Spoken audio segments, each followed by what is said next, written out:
পাহাড় আছে, ওই পাহাড়ের নাম হলো জাবালে সফর। ওই পাহাড়টা আমি কয়েকবার দেখেছি। আমি যখন হজে গিয়েছিলাম আমি লাইভ করতে চাইছিলাম, কিন্তু ওখানে গাড়ি নিয়ে দাঁড়াইতে দেয় না। এই জাবালে সফরের ইতিহাস হলো, এই পাহাড় মদিনার পাহাড় না, এটা মক্কা মুআজ্জামার পাহাড়। আমার নবী হিজরত করে যখন মদিনা মুনাওয়ারায় এসেছে, নবীর মহব্বতে মক্কা মুআজ্জামা থেকে মদিনা মুনাওয়ারায় এসে গেছে। আল্লাহু আকবার। ওই পাহাড়ের নাম এই জন্য জাবালে সফর। ওই নবীজিকে আল্লাহ কয়, হুজুর উহুদের পাহাড়টা স্বর্ণের বানায় দিব, আপনার পিছনে পিছনে ঘুরবে, কান্না বন্ধ করেন। আমার নূর নবী রাহমাতুল লিল আলামিন কান্না থামায় না। আল্লাহ বলেন, হুজুর কি দিব আপনাকে, কি দিলে আপনি খুশি হবেন? আমার নবী বলেন, আল্লাহ আমার উম্মত, আমার উম্মত, আমার উম্মত, আমার উম্মতের ক্ষমা দেন, আমার উম্মতের দয়া করেন, আমার উম্মত গুলারে মাফ করে দেন। আল্লাহ বলেন, হুজুর আপনার উম্মতকেও মাফ করব আমি, আল্লাহ ওয়াদা দিলাম। সুবহানাল্লাহ। নবীজি কয়, আল্লাহ আমার উম্মতের কেমন মাফ করবেন আপনি দয়া করে বলেন। রব্বুল ইজ্জাত আমার নূর নবীজির উপরে ওহী নাজিল করলেন, কালামুল্লাহ। আল্লাহ কয়, হুজুর ইয়া রাসূলুল্লাহ, নবী গো, হাসরের ময়দান থেকে আপনি নবীজি যখন জান্নাতে প্রবেশ করবেন, হাসরের ময়দান থেকে বিচারের পরে আপনি নবীজি যখন জান্নাতে প্রবেশ করবেন, হুজুর আপনার সঙ্গে ৭০,০০০ গুনাহগার উম্মতের বিনা হিসাবে বিনা আযাবে জান্নাতে দিব। সুবহান। নবীজির সাথে, নবীজির সাথে, নবীর সঙ্গে আমরা জান্নাতি হতে চাই কি চাই না? করে বলেন, দুই হাত তুলে বলেন, নারায়ে তাকবীর, নারায়ে রিসালাত, নারায়ে রিসালাত, নারায়ে রিসালাত। উনজুর হালানা ইয়া রাসূলুল্লাহ, ইসমা ক্বালানা ইয়া হাবিবাল্লাহ, ইশফা ক্বালানা ইয়া রাসূলুল্লাহ, ইয়া রাসূলুল্লাহ। আল্লাহ তাআলা আমাদেরকে কবুল করেন। জবান খুলে পড়েন আমিন। নবীজির সঙ্গে জান্নাতে দিবে কত কত? নবীজি খুশি হয় না? নবীজি খুশি হয় না? সিজদা মোবারকে মাথা মোবারক লাগায়া রাখছে। রব্বুল ইজ্জত কয়, নবী গো, ও গো দয়াল নবীজি, আপনি নবী রাহমাতুল লিল আলামিনের, আমি আল্লাহ আপনার গুনাহগার উম্মতদের মধ্য থেকে ৭০,০০০কে আমি আল্লাহ মাফ করে দেওয়ার ওয়াদা করলাম। তবুও সিজদা থেকে মাথা মোবারক উঠান না গো নবীজি। ইয়া রাসূলুল্লাহ, আমি আল্লাহ আরো ঘোষণা দিলাম, আপনার ওই ৭০,০০০ উম্মতের সঙ্গে প্রতি হাজারে আরো ৭০,০০০কে শাফাআত করে জান্নাতে নেওয়ার মতো তাদেরকে ওই ক্ষমতা দিব। জোরে কন্যা সুবহানাল্লাহ। হিসাব করে দেখলাম, নবীজির উম্মতের মধ্যে যারা পাপী, গুনাহগার, জাহান্নামী, গুনার পরিমাণ বেশি, এই মানুষগুলোর মধ্য থেকে ৪৯,৭০,০০০ নবীর উম্মত বিনা হিসাবে বিনা আযাবে নবীর সঙ্গে জান্নাতে যাবে। সুবহানাল্লাহ। ওই ৪৯,৭০,০০০ মধ্যে আমরা থাকতে চাই কি চাই না? জোরে বলেন চাই কি চাই না? এই জান্নাতের বাগান আমার নবী সাজায় দিয়া গেছেন বড় কষ্টের বাবা। ও মির্জাপুরের মানুষ, ও আমার নবীর উম্মতের দল, মেহেরবানি করে দুই হাত জোর করে বলি, অনুরোধ করি, দয়া করে দিক সেদিক ঘোরাফেরা না করে মাহফিলে চলে আসেন। নবীজি বলেন, আয়েশা রে, ও আয়েশা, আল্লাহ বলেছেন ওহুদের পাহাড়টা স্বর্ণের বানায়া দিব। আম্মা জানেরা কয়, হুজুর একটা পাথর স্বর্ণের বানায়া দিতে কইছি, তাইলে অত রাগ হইছেন কা? সুবহানাল্লাহ। স্বামী স্ত্রী তো মহব্বতের কথা তো চলেই, যে একটা পাথর না চাইছিলাম, নাইলে 5 কেজি হইতো একটা পাথর, নাইলে 10 কেজি, নাইলে 20 কেজি হইতো। তাহলে এটা আপনি রাগ করলেন কেন হুজুর? রাগ হইলেন কেন? নবীজি বললেন, আয়েশা রে, আল্লাহ যা দিয়েছেন তার উপর সন্তুষ্ট থাকতে নবীর বিবিরা যদি না শিখে, আমার উম্মত কি শিখবে? সুবহানাল্লাহ। আম্মা জান বলেন, হুজুর আমাদের ভুল হয়েছে, কিন্তু আল্লাহ যেন আপনারে স্বর্ণের পাহাড় দিল, এটার কি হইল? সুবহানাল্লাহ। নবী বলেন, রব্বুল ইজ্জত আমাকে ঘোষণা দিলেন, আমার উম্মতের মধ্য থেকে 70,000 উম্মত বিনা হিসাবে বিনা আযাবে জান্নাতে দিবেন। তারপরে ওয়াদা করলেন প্রতি 1000-এর সঙ্গে আরো 70,000, ইন টোটালি 49,70,000 উম্মত বিনা হিসাবে বিনা আযাবে আমি নবীজির সঙ্গে জান্নাতে আমার আল্লাহ দিবেন। আয়েশা রে আয়েশা, আমার উম্মতের সংখ্যা তো 49,70,000 নয়, আমার উম্মতের সংখ্যা তো হাসরের ময়দানে 120 কাতার মানুষ হবে, তার মধ্যে 80 কাতার আমি নবীর উম্মত হবে। অর্থাৎ আদম জাতির মধ্যে যত মানুষ আদম সন্তান আমার আল্লাহ পৃথিবীতে বানায়া পাঠাবে, তার মধ্যে 3 ভাগের 2 ভাগ আমি নবীর উম্মত হবে, আমি নবীর উম্মত হবে, আমি নবীর উম্মত হবে। এর আশা 49,70,000, এই পরিমাণে তো আমি নবী খুশি হইতে পারি না, তবু আমার আল্লাহ দিয়েছে, আমি আর কোনো দ্বিমত করি নাই, আর এর বেশি আমি চাই নাই।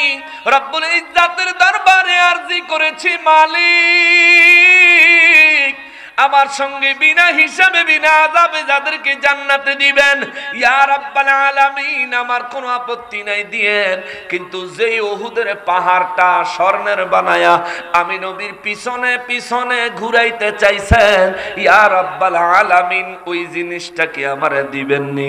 আল্লাহ বলেন, লা তাবদিলা লিকালিমাতিল্লাহ, আমি আল্লাহ যা বলি তা কখনো পরিবর্তন হয় না।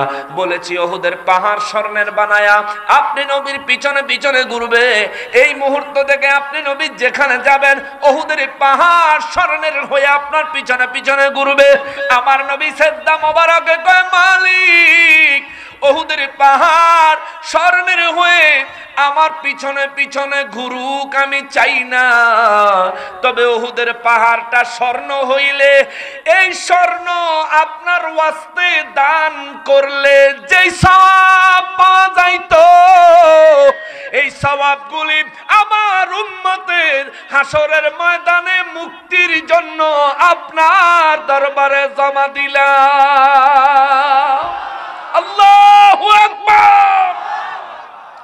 ওই নবীর এত কষ্টের জান্নাতের বাগান, এত কষ্টের জান্নাতের বাগান, 3 দিন না খেয়ে থাকতেন, 7 দিনও না খেয়ে থাকতেন নবীজি।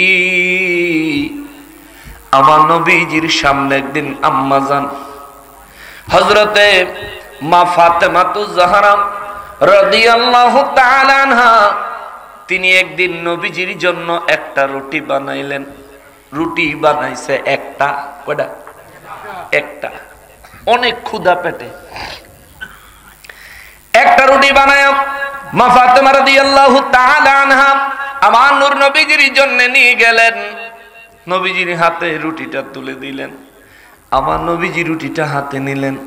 নবী বলে, ফাতেমা ব্যাপার কি? কি ব্যাপার? হযরতে ফাতেমাতুজ জাহরা রাদিয়াল্লাহু তাআলা আনহা বলেন, বাবা গো, একটা রুটির ব্যবস্থা হয়েছে, আমি খাবো, কিন্তু আমি ভাবতেছিলাম আপনি বাবারে না দিয়া কেমনে খাই। সুবহানাল্লাহ। বাবা আপনি খান, আমি একটু দেখব আপনার নুরানি চেহারা দেখলে। ও বাবা,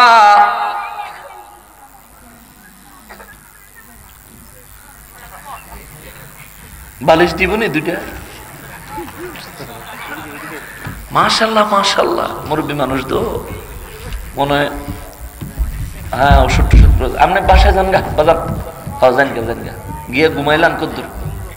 ওই ডেলি ডেলি তাড়াতাড়ি ঘুমানোর অভ্যাস তো, বাচ্চা গেছে গা, তো রাইতে তো 12টা বাজে গেছে গা, তো ঘুমাইব না কিনবো। একজন মুরব্বী সামনে খালি দেখেন না, এই তো মুরব্বী বাজানটা সামনে। ওরে প্রেমের ডোরে বান্দরে মন মদিনার সনে, প্রেমের ডোরে বান্দরে মন। ওরে নূর নবী বানাইলো আল্লাহ প্রেমের কারণে, নূর নবী বানাইলো আল্লাহ প্রেমের ডোরে বান্দরে মন মদিনার সনে, প্রেমের ডোরে বান্দরে মন মদিনার সনে। আল্লাহ বানাইলো কত জাতি, ওরে চলে না কারো প্রেম প্রীতি। আল্লাহ বানাইলো কত জাতি, ওরে চলে না কারো প্রেম প্রীতি। আশিক হইয়া বানায় নবী প্রেমের কারণে। মারহাবা বলে। ওরে আশিক হইয়া বানায় নবী প্রেমের কারণে, প্রেমের ডোরে বান্দরে মদিনার সনে। ওরে নূর নবী বানাইলো আল্লাহ প্রেমের কারণে, নূর নবী বানাইলো আল্লাহ প্রেমের কারণে, ডোরে বান্দরে আল্লাহ কবুল করেন। মহব্বতে কর, আর মহব্বতে বলেন না। হযরত ফাতেমা রাদিয়াল্লাহু তাআলা আনহা একটা রুটি, মেয়েরা তো বাবার জন্য এমনি বেশি মায়া থাকে, একটা রুটি বানায় নিজে খাইবো, নবীজির কথা মনে পড়ছে, নিয়ে গেছেন নবীজির হাতে দিছেন। নবীজিকে, ফাতেমা কি ব্যাপার, রুটি নিয়ে আসলা? কই বাবা বানাইছিলাম একটাই রুটি আমার খাওয়ার জন্য, আপনার কথা মনে পড়ছে বাবা, এই জন্য নিয়ে আসছি। আমার নবীজি রুটির থেকে অংশ ছিঁড়ে হাতে নিয়ে মুখে দেওয়ার আগে কয়, ফাতেমা 3 দিন পরে তোমার বাবার এই প্রথম খাবার।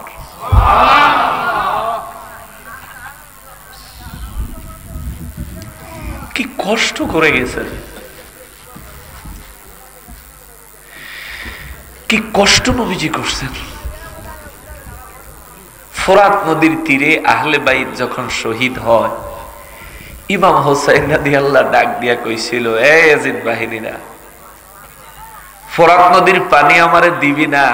আরে আমি যদি আল্লাহর কাছে ফরিয়াদ জানাই, ফোরাত নদীর কাছে আমার যেতে হবে না, নদী আমার কাছে আসবে। সুবহানাল্লাহ।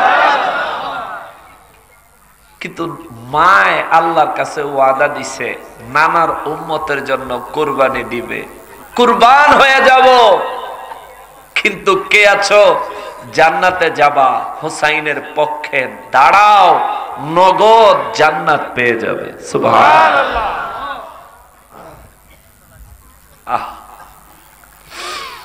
মুসলমান, ওই নবী সাজানো বাগান ফেলে আমরা এখানে ওখানে যেন বসে না থাকি। অনুরোধ করি ভেতরে আসেন। আমি আলোচনা করব কোরআন শরীফ থেকে সূরা আনআমের 27 নম্বর আয়াতে কারিমা। আমি এখানে আইসা আটকাইছি, এখান থেকে সামনের দিকে যাব। একটা করে সূরার উপরে প্রত্যেক সিজনে আল্লাহ যতদিন হায়াত বাঁচায়, হায়াত দেন, হায়াতে বাঁচিয়ে রাখেন, আলোচনা শুরু করব ইনশাআল্লাহ, আল্লাহ যেখানে নিয়ে ঠেকায়। যদি আল্লাহ তৌফিক দেয়, যেটুকু সময় আছে হায়াতের, তার মধ্যে যদি কোরআন শরীফের একটা একটা সূরাকে আপনাদের সামনে বক্তব্যের মাধ্যমে তাফসীর উপস্থাপন করে দিতে পারি, তাহলে তাফসীরের কিতাব বাজারে পাওয়া যায়, কিন্তু কিনে পড়ার মতো ধৈর্য আর সময় আমাদের থাকে না। তো এটা যদি আমরা বয়ান আকারে আপনাদের সামনে তুলে ধরতে পারি, তাইলে হক আর বাতিল চিনতে আর কোনো সমস্যা হবে না, ঠিক কিনা বলেন? বাতিলেরা এই কোরআন শরীফ লইয়া, কোরআন শরীফ দইরা এরকম ঝাঁকায়, ঠিক না? ঝাঁকায়া ঝাঁকায়া কোরআন শরীফের এই দেখেন কোরআন শরীফে কইছে নবী ইলমে গায়েব জানে না, এই দেখেন কোরআন শরীফে কইছে কিয়ামত কবে হইব নবীজি জানে না। এই সমস্ত কথাবার্তা বলে বলে নবীর ইজ্জতে যারা আঘাত করে, তাদের দরজাটা টোটাল বন্ধ করা সম্ভব যদি সব সুন্নি আলেমরা তাফসীর করা শুরু করে, ঠিক কিনা বলেন? এই জন্য আমি সিদ্ধান্ত নিয়ে আমি ওইভাবে চালাচ্ছি। আপনাদের যদি অসুবিধা না হয় আমি তাফসীরে ঢুকে যাই, অসুবিধা নাই তো? একটু বসেন বাবা। কোরআন কার কথা? কার কথা? আল্লাহর কথার থেকে মূল্যবান কোন কথা হতে পারে? আল্লাহর কথার থেকে দামি কোন কথা হতে পারে? পারে না। আমরা তো মুসলিম হওয়াতে খুব স্বল্প মূল্যে পেয়ে যাই। খেয়াল করেন, আল্লাহ রাব্বুল ইজ্জাত সূরা আল আনআমের ২৭ নম্বর আয়াতে কারিমায় আল্লাহ বলেন, বিসমিল্লাহির রহমানির রহিম, ওয়ালাউ তারা ইয ওয়াকিফু আলান নারি ফাকালু ইয়া লাইতানা নুরাদ্দু ওয়ালা নুকাযযিবা বিআয়াতি রাব্বিনা ওয়া নাকুনা মিনাল মুমিনিন।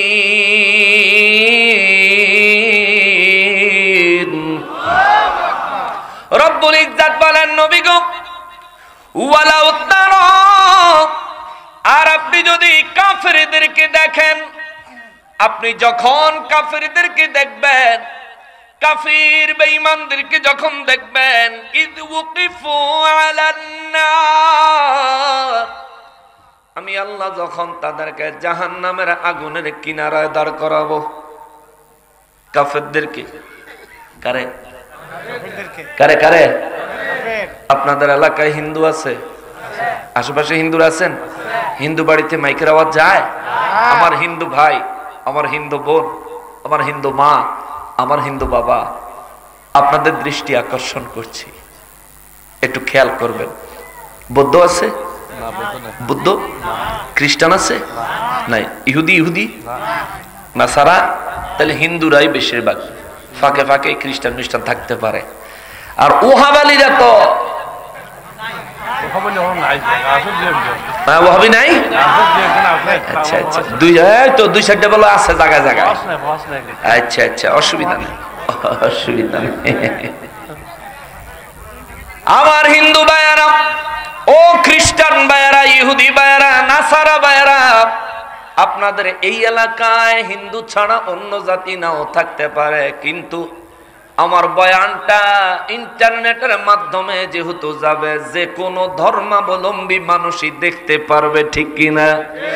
সমস্ত মানুষদের জন্য বলি, ও বিশ্ববাসীরা রে, ও বিশ্বের কাফির যারা যারা ঈমান আনো না, আল্লাহকেও স্বীকার করো, আমার নূর নবীজিকেও স্বীকার করো, আমার ভাই বিনয়ের সঙ্গে তোমাদেরকে জানাই, যে মালিক আমাকে বানিয়েছেন, যে মালিক তোমারে বানাইছে, যে মালিক আমার জন্য রিজিকের ব্যবস্থা করেন, যেই মালিক তুমি বিধর্মী হওয়া সত্ত্বেও, নাফরমান হওয়া সত্ত্বেও, কাফের হওয়া সত্ত্বেও তোমার জন্য যে মালিক রিজিকের ব্যবস্থা করেন, এই জমিনটা আমরা মুমিনদের, ঈমানদারদের জন্য আমার আল্লাহ স্বাধীনভাবে ছেড়ে দিয়েছেন। বিনা বাধায় আমরা চলাফেরা করতে পারি, কোনো জায়গায় বাধার সম্মুখীন আমার আল্লাহ আমাদেরকে করে না। ও ভাই, তুমি বিধর্মী হয়েছো, আল্লাহকে অস্বীকার করতেছো, আল্লাহ এবং তার রসুলকে অস্বীকার করছো, ইসলামকে বিদ্রোহ করছো, তবু তোমাকে আমার আল্লাহ এই জমিনে চলার জন্য বাধা দেয় নাই, বাধা দেয় নাই। আল্লাহ যদি বাধা দিয়া বলতো, এ বান্দা আমি আল্লাহকে মানো না, আমার জমিনে থাকতে পারবা না, এ বান্দা আমার হাবিবুল্লাহকে মানো না, এই জমিনে থাকতে পারবা না। তাইলে কিন্তু আপনারা এই জমিনে বসবাস করতে পারতেন না। কথা বলেন ঠিক কিনা? ওরে নাতিরা নাকি জাহান্নামে যায় না। আমি তো দুনিয়াত কতবার জান্নাতি মেহমান হইছি। আমি জান্নাতের মেহমানটারে আপনি জাহান্নামে দিয়া যদি খুশি হন তা দেন, দিয়া দেন, জাহান্নামে দিয়া দেন। সুবহানাল্লাহ কন্যা। ফেরেশতারা কইবা আল্লাহ তে এটা কিতা জানি কইলো বুঝলাম না। বাংলাদেশের উকিল গো মতো কইলো যেরকম লাগলো। আল্লাহ কইবা রে কি কইলো, ও তেজি উকিলের মতো ফেস দিল। আমনে বলে দিয়া লাইতেন জাহান্নামও। কত তো ঠিকই কইছে। আল্লাহ বলবেন সে তো ঠিকই বলেছে। যে হায়াতে জিন্দেগিতে থাকা অবস্থায় কয়েকবার জান্নাতের মেহমান হইছে, এই জান্নাতের মেহমানরে আমি জাহান্নামও দিমু কেমনে? সুবহানাল্লাহ কন্যা। দেখ তার ইমানটা ঠিক আছে নি, দেখ জি আল্লাহ ইমান ঠিক আছে, আমল অবস্থা খারাপ। খারাপ, আল্লাহ অবস্থা ভালো না, খুব খারাপ। আল্লাহ তোরে কি কইছি আমল এই খারাপ, এটা কইতি জুত কর, ইমান আছে নি?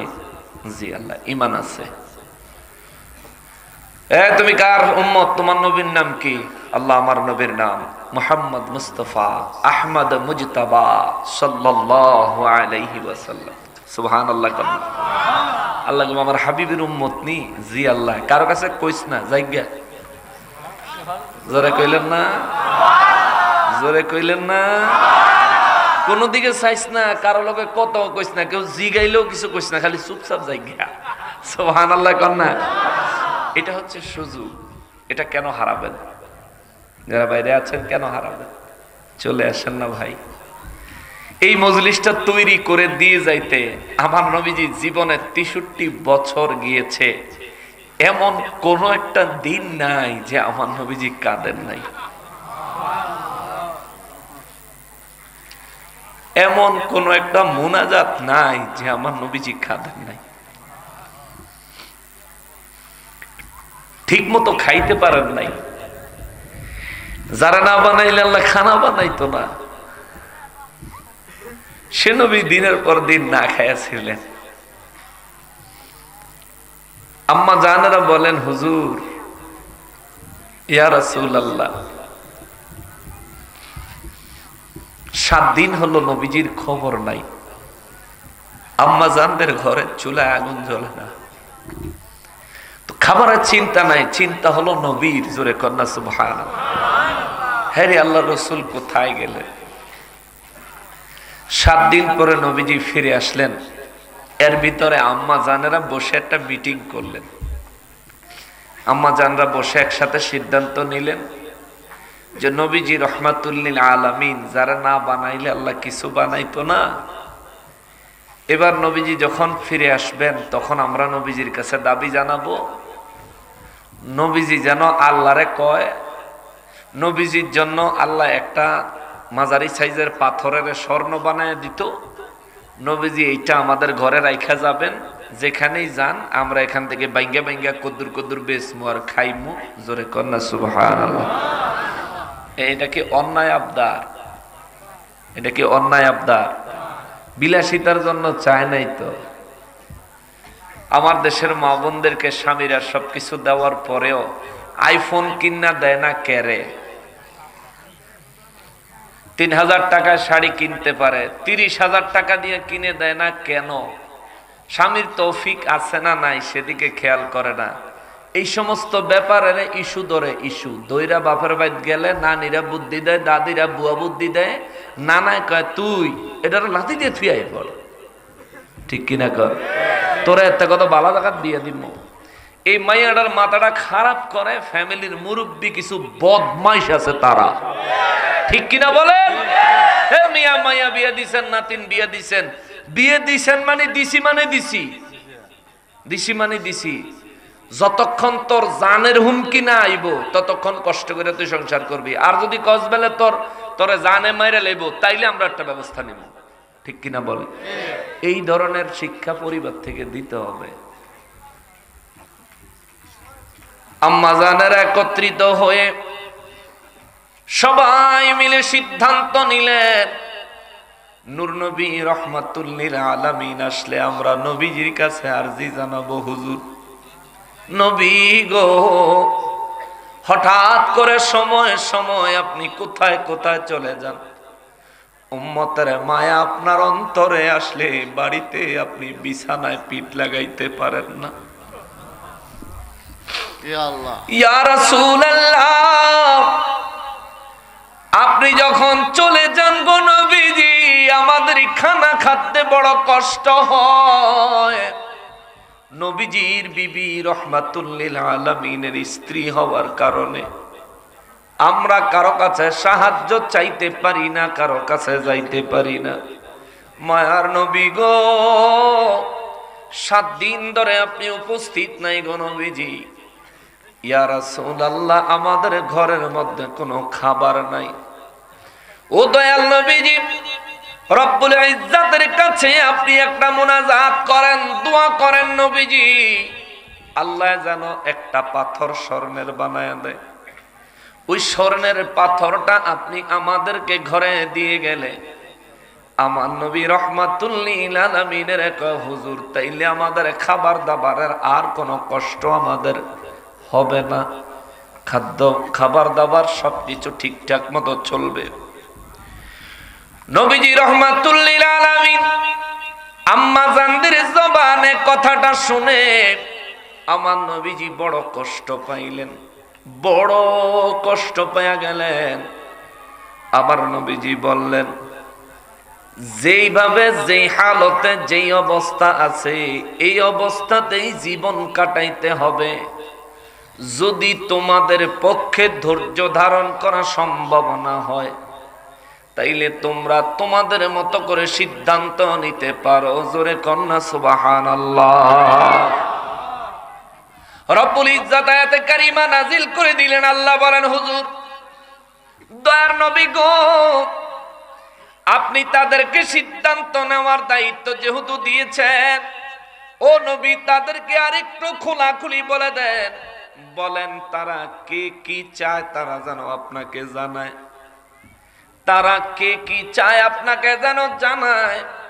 তারা যে যা চাইবে আমি রব্বুল ইজ্জত তাদের জন্য তাই ব্যবস্থা করে দিব। আল্লাহু আকবার। কিন্তু শর্ত হলো তারা যা চাইবে তাদেরকে তাই দিব। শর্ত হলো তারা নবীর ঘরে থাকতে পারবে না, নবীর ঘর থেকে বিদায় নিয়ে বাপের বাড়ি চলে যেতে হবে, অর্থাৎ তালাক। জোরে কন্যা আল্লাহু আকবার। সমস্ত বিবিদেরকে নবী ডেকে বললেন, বিবিরা রে, ও বিবিরা, রব্বুল ইজ্জত বলেছেন তোমরা কে কি চাও তোমরা বলো। তবে এখনই বলা লাগবে, ব্যাপারটা এমন না।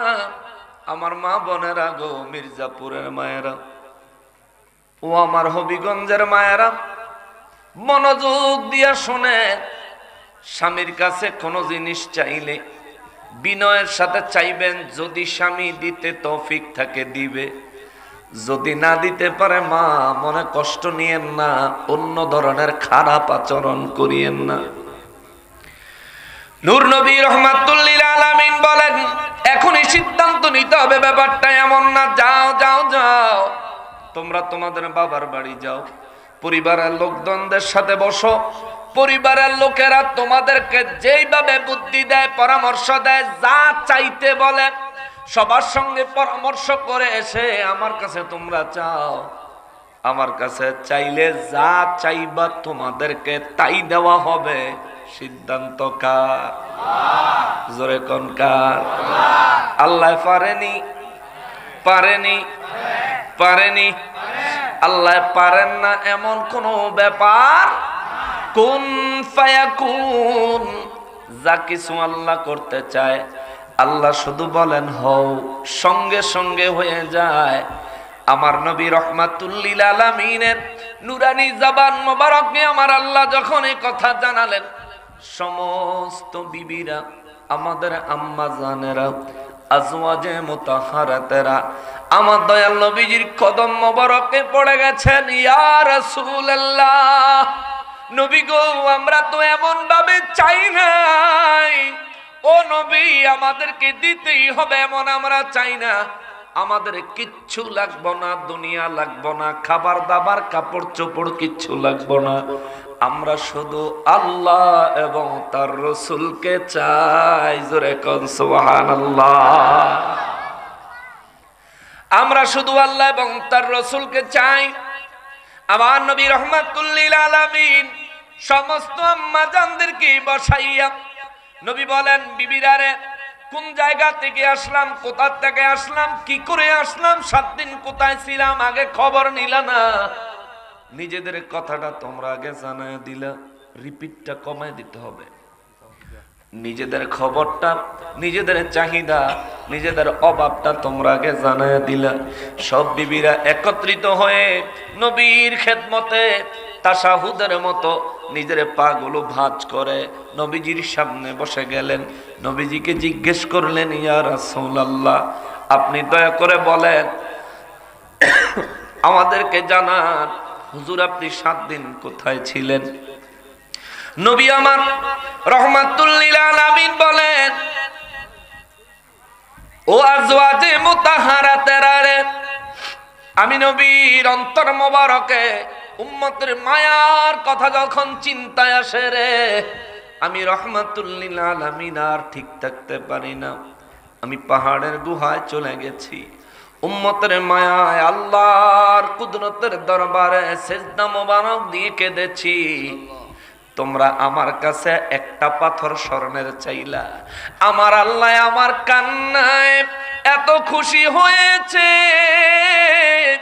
আল্লাহ আমাকে ওয়াদা দিয়েছেন, হুজুর আপনি কান্না থামান, উহুদ পাহাড়টা আপনি নবীর জন্য আমি আল্লাহ স্বর্ণ বানায়া দিলাম। আল্লাহু আকবার। উহুদ পাহাড়টা স্বর্ণ বানায়া দিলাম। আপনি নবী যেখানে যাবেন আপনার পিছনে পিছনে উহুদ পাহাড় যাবে। সুবহানাল্লাহ। আপনি তারা নিতে হবে না, টানতে হবে না, কেরেন ব্যবহার করতে হবে না, গাড়িতে করে নিতে হবে না। হুজুর আপনি যেখানে যাবেন উহুদ পাহাড় আপনার সঙ্গে সঙ্গে যাবে। বিশ্বাস হয়? নবী যেখানে যাবে পাহাড় সেখানে যায়। বিশ্বাস হয়? বিশ্বাস হয়? মদিনা মুনাওয়ারায় একটা পাহাড় আছে রে, ওই পাহাড়টার নাম হলো জাবালে সাফর। মদিনা একটা পাহাড় আছে, ওই পাহাড়ের নাম হলো জাবালে সাফর। ওই পাহাড়টা আমি কয়েকবার দেখেছি। আমি যখন হজে গিয়েছিলাম আমি লাইভ করতে চাইছিলাম, কিন্তু ওখানে গাড়ি নিয়ে দাঁড়াইতে দেয় না। এই জাবালে সফরের ইতিহাস হলো, এই পাহাড় মদিনার পাহাড় না, এটা মক্কা মুআজ্জামার পাহাড়। আমার নবী হিজরত করে যখন মদিনা মুনাওয়ারায় এসেছে, নবীর মহব্বতে মক্কা মুআজ্জামা থেকে মদিনা মুনাওয়ারায় এসে গেছে। আল্লাহু আকবার। ওই পাহাড়ের নাম এই জন্য জাবালে সফর। ওই নবীজিকে আল্লাহ কয়, হুজুর উহুদের পাহাড়টা স্বর্ণের বানায় দিব, আপনার পিছনে পিছনে ঘুরবে, কান্না বন্ধ করেন। আমার নূর নবী রাহমাতুল লিল আলামিন কান্না থামায় না। আল্লাহ বলেন, হুজুর কি দিব আপনাকে, কি দিলে আপনি খুশি হবেন? আমার নবী বলেন, আল্লাহ আমার উম্মত, আমার উম্মত, আমার উম্মত, আমার উম্মতের ক্ষমা দেন, আমার উম্মতের দয়া করেন, আমার উম্মত গুলারে মাফ করে দেন। আল্লাহ বলেন, হুজুর আপনার উম্মতকেও মাফ করব, আমি আল্লাহ ওয়াদা দিলাম। সুবহানাল্লাহ। নবীজি কয়, আল্লাহ আমার উম্মতের কেমন মাফ করবেন আপনি দয়া করে বলেন। রব্বুল ইজ্জাত আমার নূর নবীজির উপরে ওহী নাজিল করলেন, কালামুল্লাহ। আল্লাহ কয়, হুজুর ইয়া রাসূলুল্লাহ, নবী গো, হাসরের ময়দান থেকে আপনি নবীজি যখন জান্নাতে প্রবেশ করবেন, হাসরের ময়দান থেকে বিচারের পরে আপনি নবীজি যখন জান্নাতে প্রবেশ করবেন, হুজুর আপনার সঙ্গে 70,000 গুনাহগার উম্মতের বিনা হিসাবে বিনা আযাবে জান্নাতে দিব।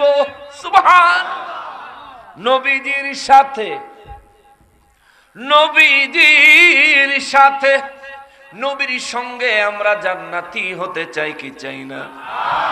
করে বলেন, দুই হাত তুলে বলেন নারায়ে তাকবীর, নারায়ে রিসালাত, নারায়ে রিসালাত, নারায়ে রিসালাত।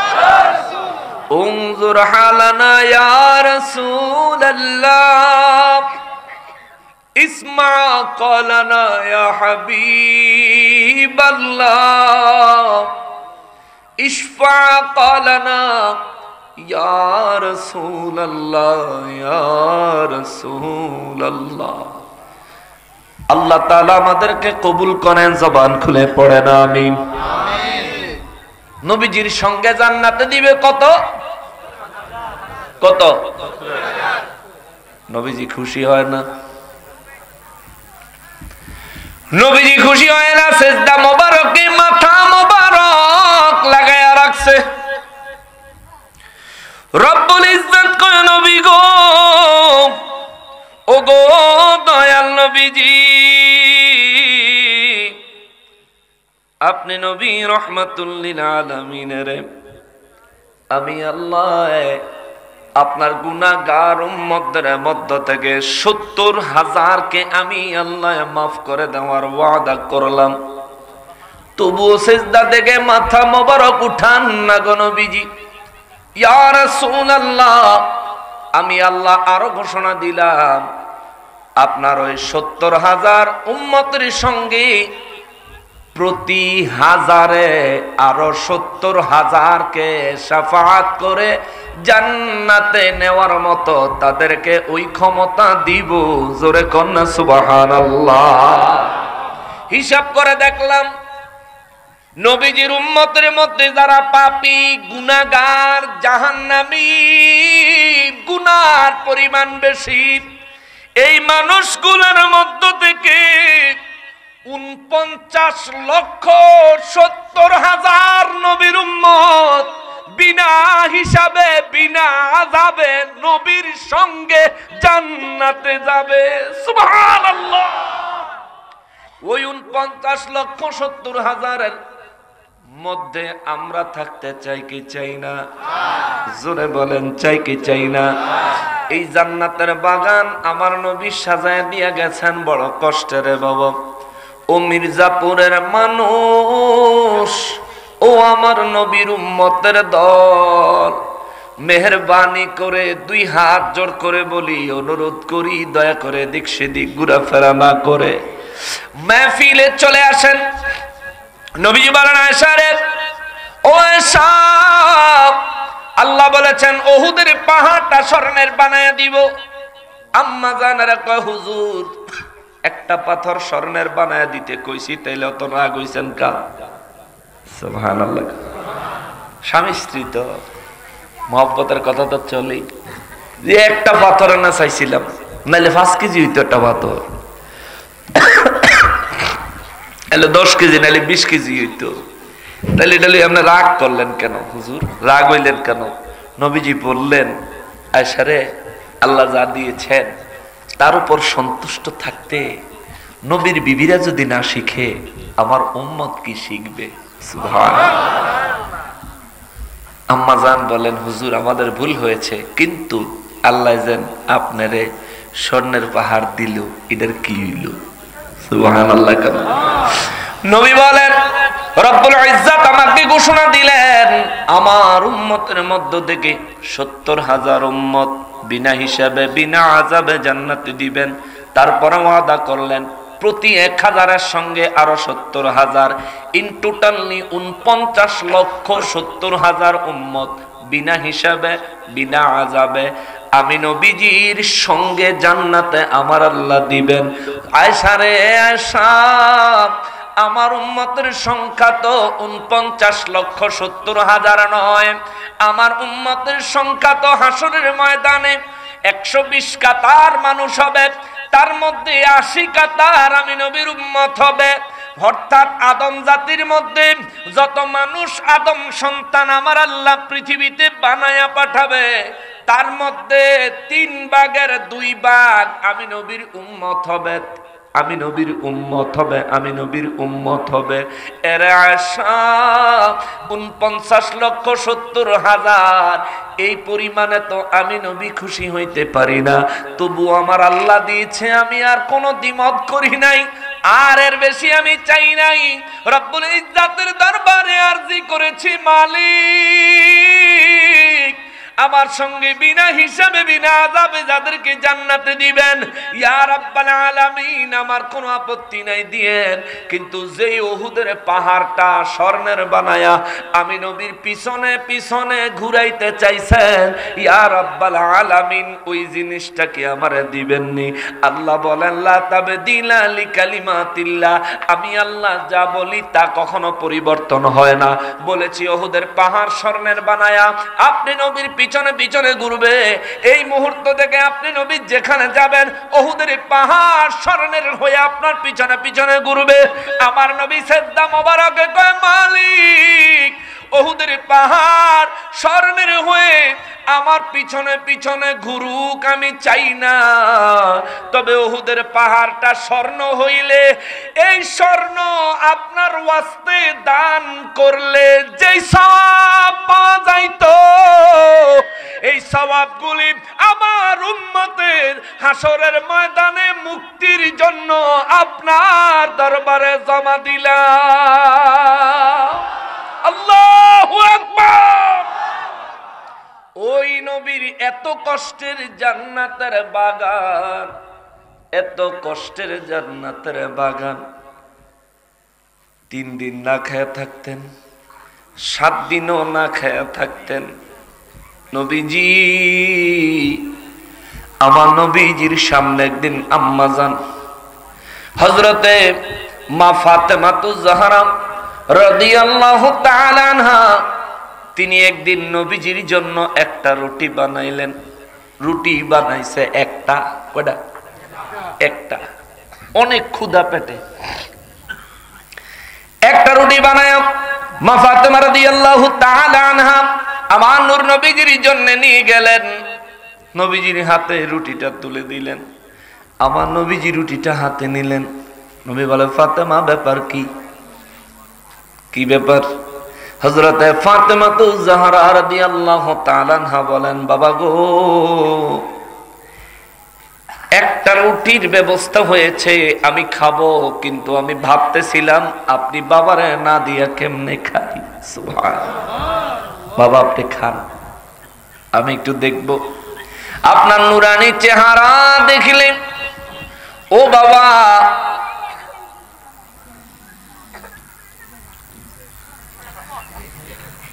বালিশ দিবনি 2টা? মাশাআল্লাহ মাশাআল্লাহ, মুরব্বী মানুষ তো মনে হয়। হ্যাঁ, ওষুধ টষুধ আপনি বাসায় যান গা, বাজার যান গা, গিয়ে ঘুমাইলাম কদ্দুর। ওই ডেলি ডেলি তাড়াতাড়ি ঘুমানোর অভ্যাস তো, বাচ্চা গেছে গা, ধরাইতে তো 12টা বাজে গেছে গা, তো ঘুমাইব না কিনবো। একজন মুরব্বী সামনে খালি দেখেন না, এই তো মুরব্বী বাজানটা সামনে। ওরে প্রেমের ডোরে বান্দরে মন মদিনার সনে, প্রেমের ডোরে বান্দরে মন। ওরে নূর নবী বানাইল আল্লাহ প্রেমের কারণে, নূর নবী বানাইল আল্লাহ প্রেমের ডোরে বান্দরে মন মদিনার সনে, প্রেমের ডোরে বান্দরে মন মদিনার সনে। আল্লাহ বানাইল কত জাতি, ওরে চলে না কারো প্রেম প্রীতি। আল্লাহ বানাইল কত জাতি, ওরে চলে না কারো প্রেম প্রীতি। আশিক হইয়া বানায় নবী প্রেমের কারণে। মারহাবা বলেন। ওরে আশিক হইয়া বানায় নবী প্রেমের কারণে, প্রেমের ডোরে বান্দরে মদিনার শনে।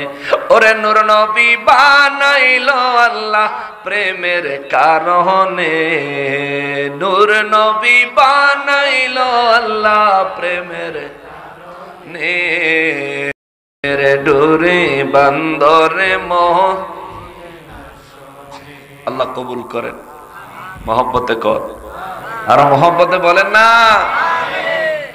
হযরত ফাতেমা রাদিয়াল্লাহু তাআলা আনহা একটা রুটি, মেয়েরা তো বাবার জন্য এমনি বেশি মায়া থাকে, একটা রুটি বানায় নিজে খাইবো, নবীজির কথা মনে পড়ছে, নিয়ে গেছেন নবীজির হাতে দিছেন।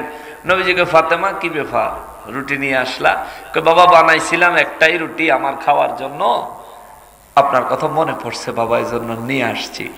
আমার নবীজি রুটির থেকে অংশ ছিঁড়ে হাতে নিয়ে মুখে দেওয়ার আগে কয়, ফাতেমা 3 দিন পরে তোমার বাবার এই প্রথম খাবার।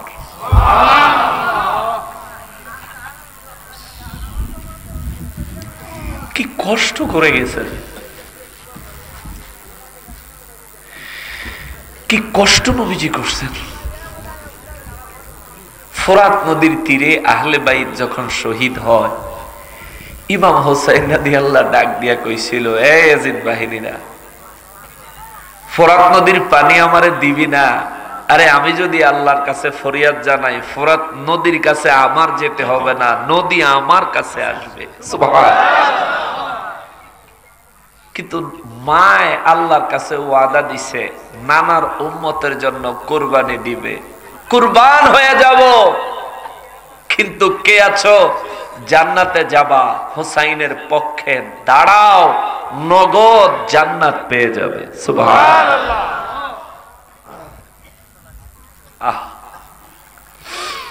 মুসলমান, ওই নবী সাজানো বাগান ফেলে আমরা এখানে ওখানে যেন বসে না থাকি। অনুরোধ করি ভেতরে আসেন। আমি আলোচনা করব কোরআন শরীফ থেকে সূরা আনআমের 27 নম্বর আয়াতে কারিমা। আমি এখানে আইসা আটকাইছি, এখান থেকে সামনের দিকে যাব।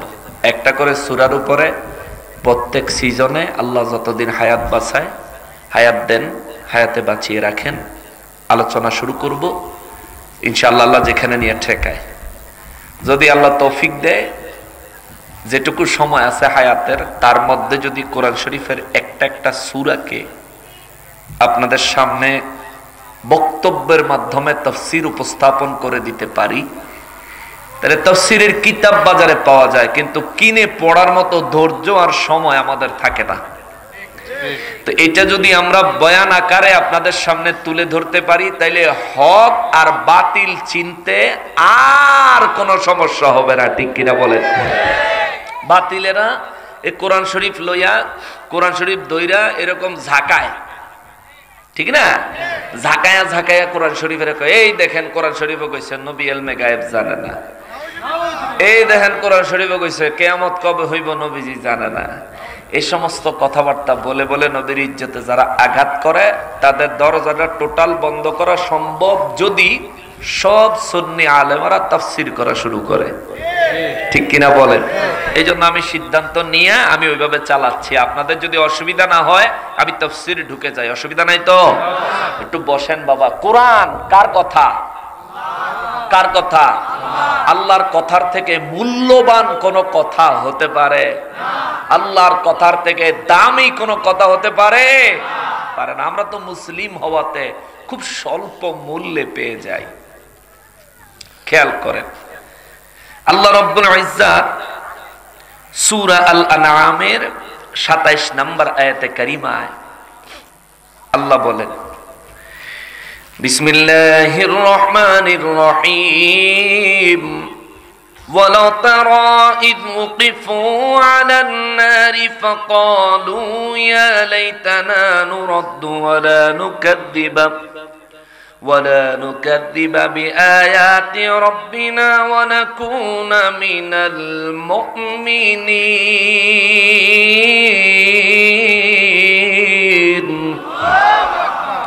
রব্বুল ইজ্জত বলেন নবী গো ওয়ালাউ তারা, আর আপনি যদি কাফেরদেরকে দেখেন, আপনি যখন কাফেরদেরকে দেখবেন, কাফির বেঈমানদেরকে যখন দেখবেন, ইদ ওয়াকিফু আলান নার, আমি আল্লাহ যখন তাদেরকে জাহান্নামের আগুনের কিনারায় দাঁড় করাবো। কাফেরদেরকে, কারে কারে কারে? আপনাদের এলাকায় হিন্দু আছে? আশেপাশে হিন্দুরা আছেন? হিন্দু বাড়িতে মাইকের আওয়াজ যায়? আমার হিন্দু ভাই, আমার হিন্দু বোন, আমার হিন্দু মা, আমার হিন্দু বাবা, আপনাদের দৃষ্টি আকর্ষণ করছি, একটু খেয়াল করবেন। বৌদ্ধ আছে? বুদ্ধ? খ্রিস্টান আছে? নাই। ইহুদি? ইহুদি না সারা? তাহলে হিন্দুরাই বেশিরভাগ, ফাঁকে ফাঁকে খ্রিস্টান মিস্টান থাকতে পারে। আর ওহাবালিরা তো ওহাবি নাই। আচ্ছা আচ্ছা, দুই সাইডে বলো আছে জায়গায় জায়গায়। আচ্ছা আচ্ছা, অসুবিধা নেই, অসুবিধা নেই।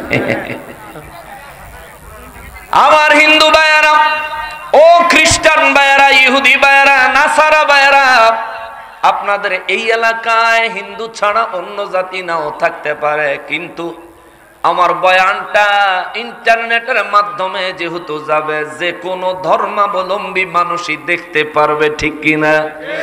সমস্ত মানুষদের জন্য বলি, ও বিশ্ববাসীরা রে, ও বিশ্বের কাফির যারা যারা ঈমান আনো না, আল্লাহকেও স্বীকার করো, আমার নূর নবীজিকেও স্বীকার করো, আমার ভাই বিনয়ের সঙ্গে তোমাদেরকে জানাই, যে মালিক আমাকে বানিয়েছেন, যে মালিক তোমারে বানাইছে, যে মালিক আমার জন্য রিজিকের ব্যবস্থা করেন, যেই মালিক তুমি বিধর্মী হওয়া সত্ত্বেও, নাফরমান হওয়া সত্ত্বেও, কাফের হওয়া সত্ত্বেও তোমার জন্য যে মালিক রিজিকের ব্যবস্থা করেন, এই জমিনটা আমরা মুমিনদের, ঈমানদারদের জন্য আমার আল্লাহ স্বাধীনভাবে ছেড়ে দিয়েছেন। বিনা বাধায় আমরা চলাফেরা করতে পারি, কোন জায়গায় বাধার সম্মুখীন আমার আল্লাহ আমাদেরকে করে না। ও ভাই, তুমি বিধর্মী হয়েছো, আল্লাহকে অস্বীকার করতেছো, আল্লাহ এবং তার রসুলকে অস্বীকার করছো, ইসলামকে বিদ্রোহ করছো, তবু তোমাকে আমার আল্লাহ এই জমিনে চলার জন্য বাধা দেয় নাই, বাধা দেয় নাই। আল্লাহ যদি বাধা দিয়া বলতো, এ বান্দা আমি আল্লাহকে মানো না, আমার জমিনে থাকতে পারবা না, এ বান্দা আমার হাবিবুল্লাহকে মানো না, এই জমিনে থাকতে পারবা না, তাইলে কিন্তু আপনারা এই জমিনে বসবাস করতে পারতেন না। কথা বলেন ঠিক কিনা?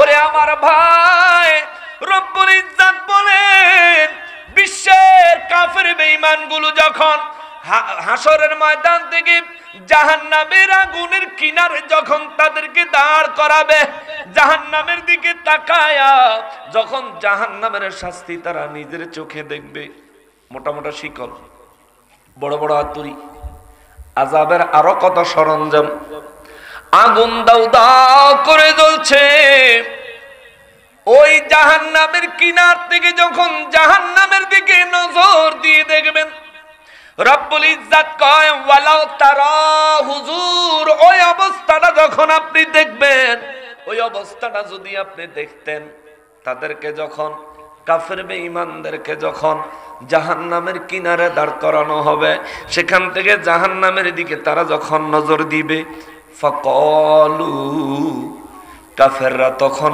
বলবে, খেয়াল করেন বাবা, কাফেররা তখন বলবে, ও হিন্দু ভাই সেদিন আপনি বলবেন, ও খ্রিস্টান ভাই সেদিন আপনিও বলবেন, ও ইহুদি ভাই সেদিন আপনিও বলবেন, ও নাসারা ভাই, বৌদ্ধ ধর্মের অনুসারী, ইসলাম ছাড়া অন্য যে কোনো ধর্মের অনুসারী, ও ভাই সেদিন আপনিও বলবেন, আপনিও বলবেন, আপনিও বলবেন, ইয়া লাইতানা,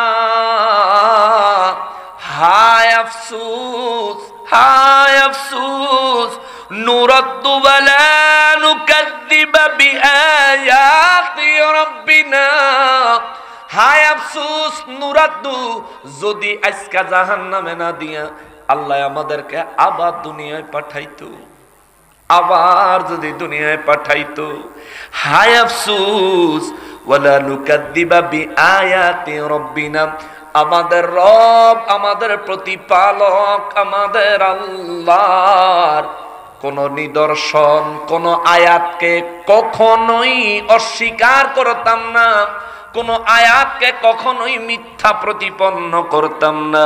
ওয়া নাকুনা মিনাল মুমিনিন, আল্লাহ যদি আমাদেরকে আবার দুনিয়ায় পাঠাইতো তাইলে আমরা মুমিন মুসলমান হইয়া যাইতাম। চিৎকার দিয়া কোন আল্লাহু আকবার। কথাগুলো কে বলছেন? কে বলছেন? কে বলছেন? কাফের বেঈমান যারা আছো, ইসলামে গ্রহণ করা, দাখিল করা, ইসলামে দাখিল করা ছাড়া, ইসলাম গ্রহণ করা ছাড়া অন্য যত ধর্মের মানুষ আছো, তোমাদের জন্য বিপদ সংকেত, রেড সিগন্যাল।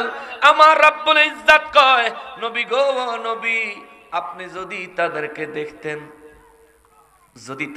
দেখতেন, ইজবুকিফু আলান নার, যখন তাদেরকে আগুনের পাশে দাঁড় করানো হবে, জাহান্নামের কিনারে যখন তাদেরকে দাঁড় করানো হবে, ফাকালু ইয়া লাইতানা, তখন তারা বলবে হায় আফসোস, হায় আফসোস, হায় আফসোস, ওয়ালা নুকাদ্দিবা নুরাদ্দু, যদি আল্লাহ আমাদেরকে আবার দুনিয়ায় পাঠিয়ে দিত, লা নুকাদ্দিবা ওয়ালা নুকাদ্দিবা বিআয়াতি রাব্বিনা, আমরা দুনিয়ায় গেলে আল্লাহর কোন নিদর্শনকে অস্বীকার করতাম না।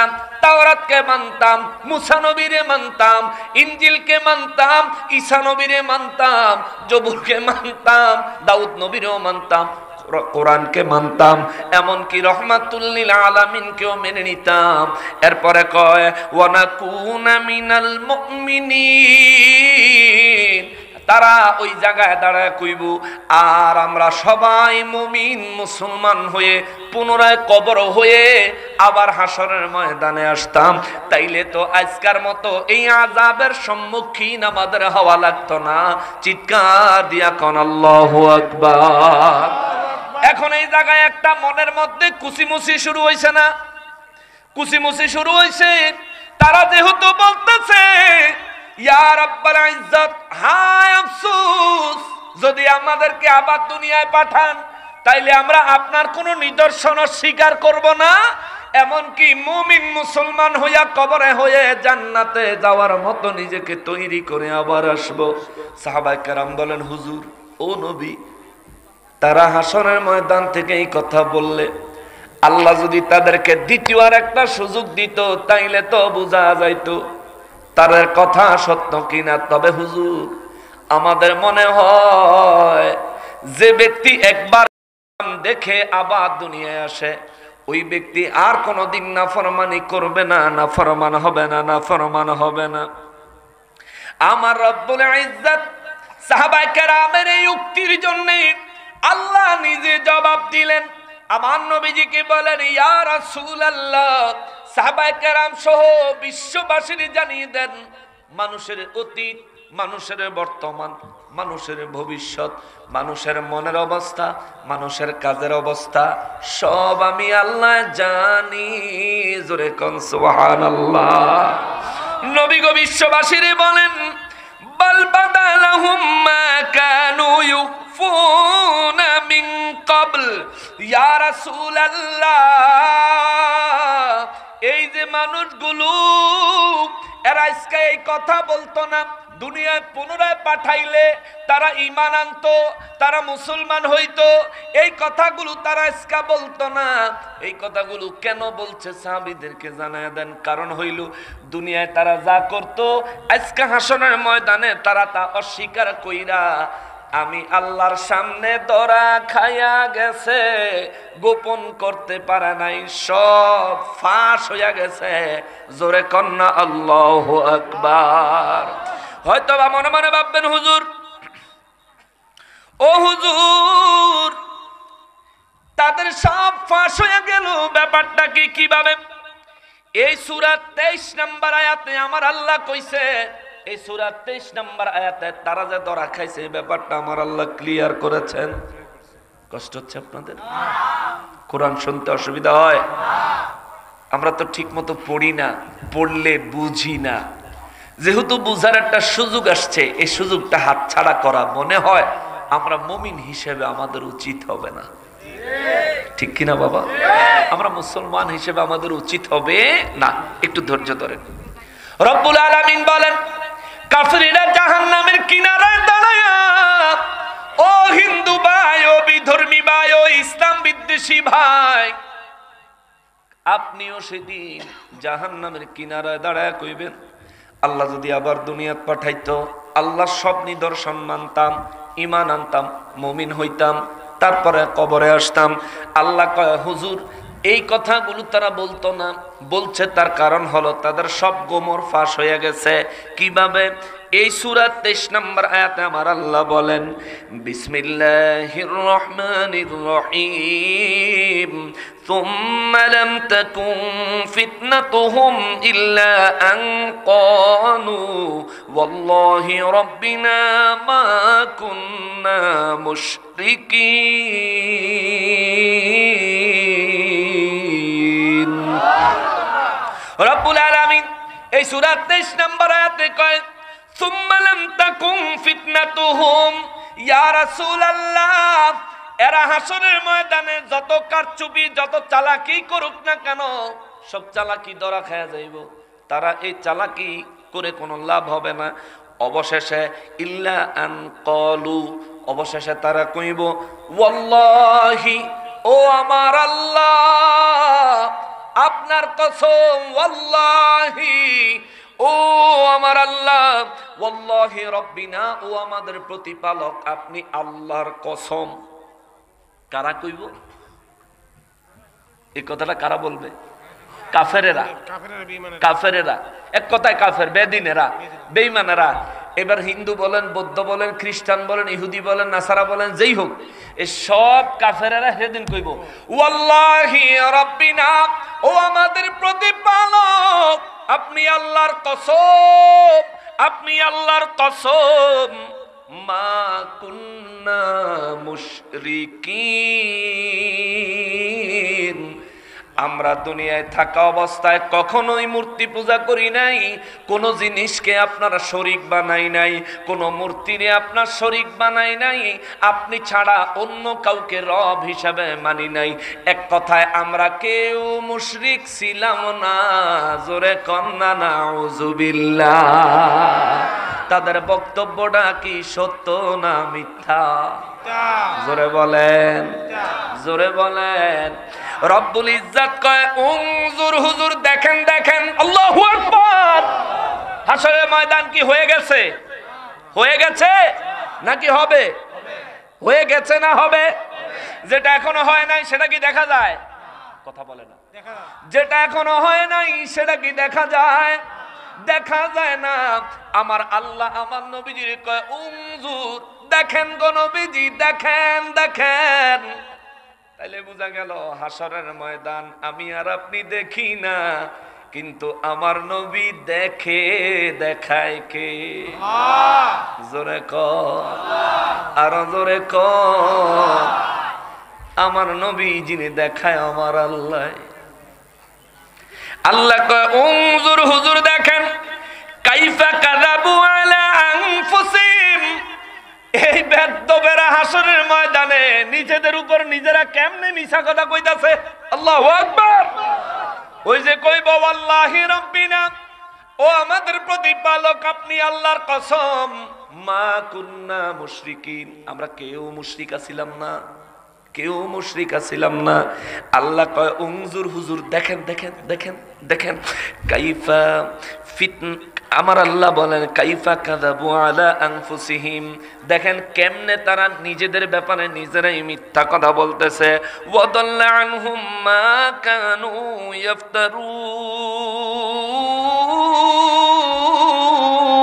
ইফতারুন। দেখেন গো নবীজি,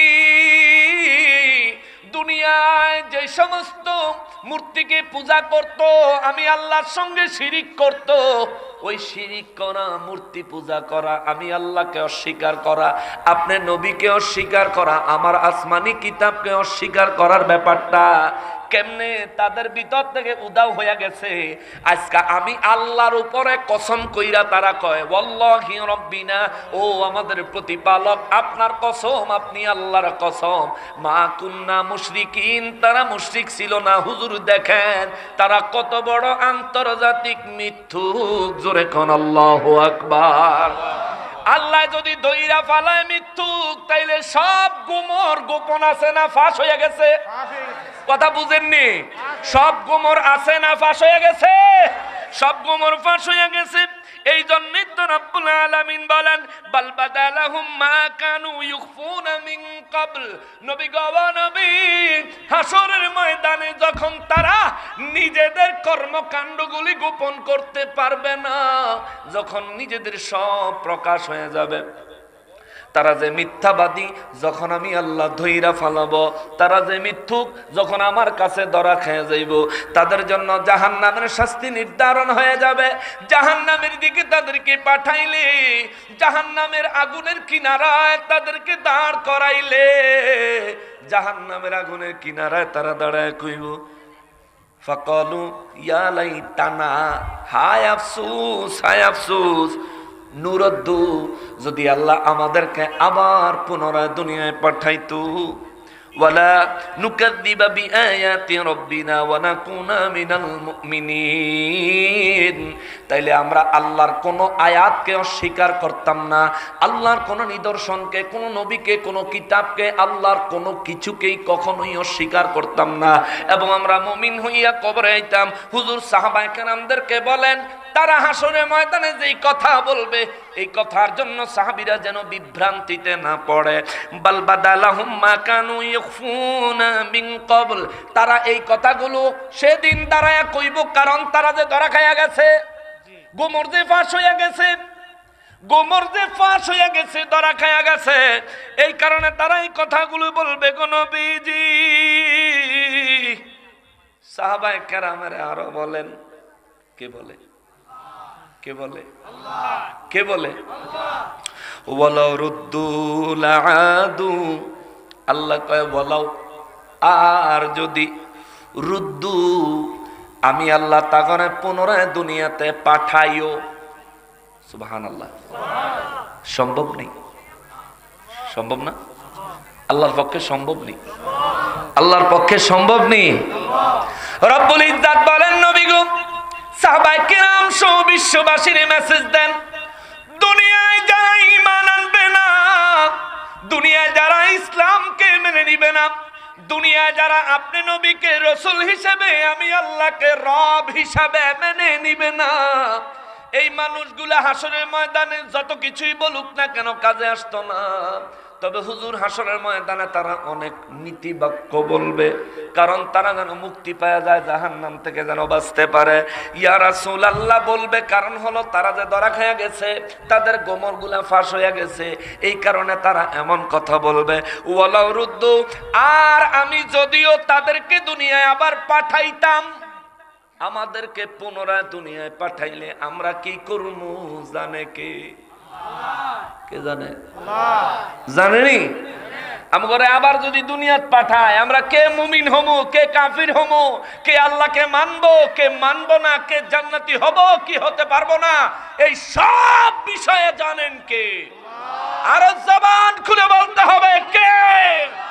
রব্বুল ইজ্জাত আরেকবার এটা প্রমাণ দেয় কুরআনুল কারীমে। আমার আল্লাহ বলেন ওয়ালাউ রুদ্দু, এই কাফেরগুলারে আমি আল্লাহ যদি পুনরায় দুনিয়ায় পাঠাই, পুনরায় যদি দুনিয়ায় পাঠাই, লাআদু লিমা নুহুম আনহু ওয়া ইন্নাহুম লাকাযিবুন।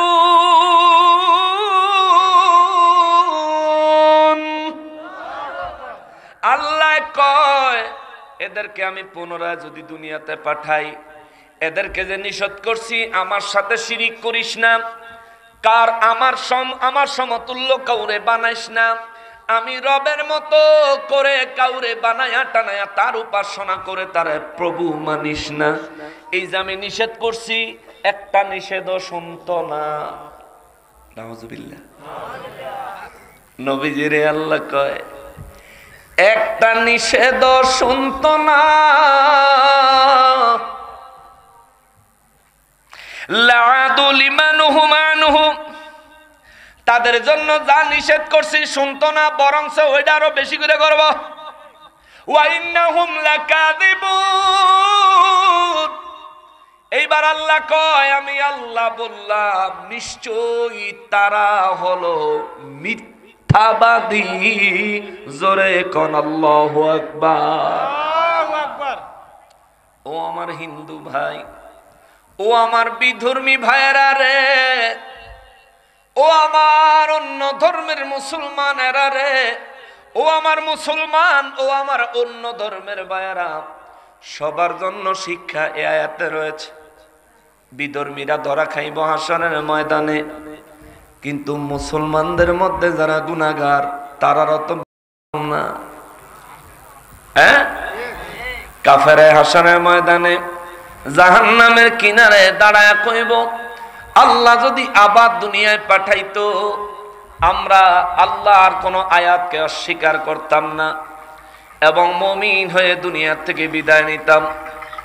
মুমিন মুসলমান হয়ে যখন আপনি পাপের দরজায় নিজের জীবনটা পার করে দিচ্ছেন, পাপ করে করে নিজের জীবনটা বরবাদ করে দিচ্ছেন, হাসরের ময়দানে আপনি যখন দাঁড়াবেন, হাসরের ময়দানে, ওই হাসরের ময়দানে দাঁড়াইলে আপনারা যখন নেক আমল কম হইয়া যাবে, গুনার পরিমাণ যখন বেশি হইয়া যাবে, আমার নবীজি শাফাত করবেন। জোরে কন্যা সুবহানাল্লাহ।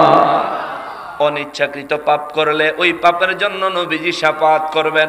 কিন্তু আপনি যদি ইচ্ছা কইরা কইরা জীবনভর পাপ কইরা কইরা কবরে গেলেন, আপনার উপায় আসেনি? উপায় আছে?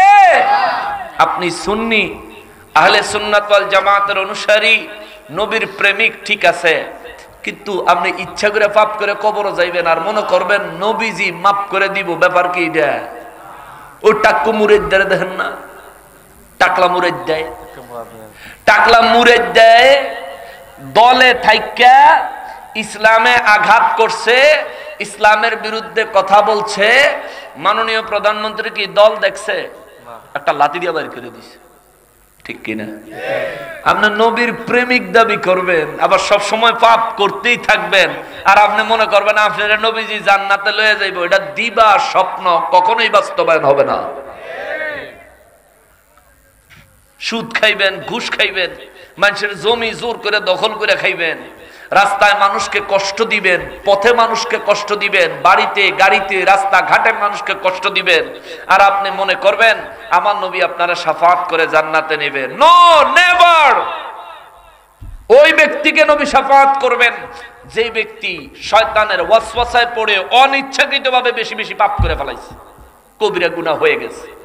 তবে হ্যাঁ, আজকের পরে আপনি যদি তওবা করেন, জীবনে এতটা যা করছি আর জীবনে ইচ্ছাকৃত কোনো পাপ করব না, আল্লাহ মাফ করে দেন, যদি খালেস ভাবে বলতে পারেন, আল্লাহ ওয়াদা দিছে আপনাকে মাফ করে দিবে। সুবহানাল্লাহ।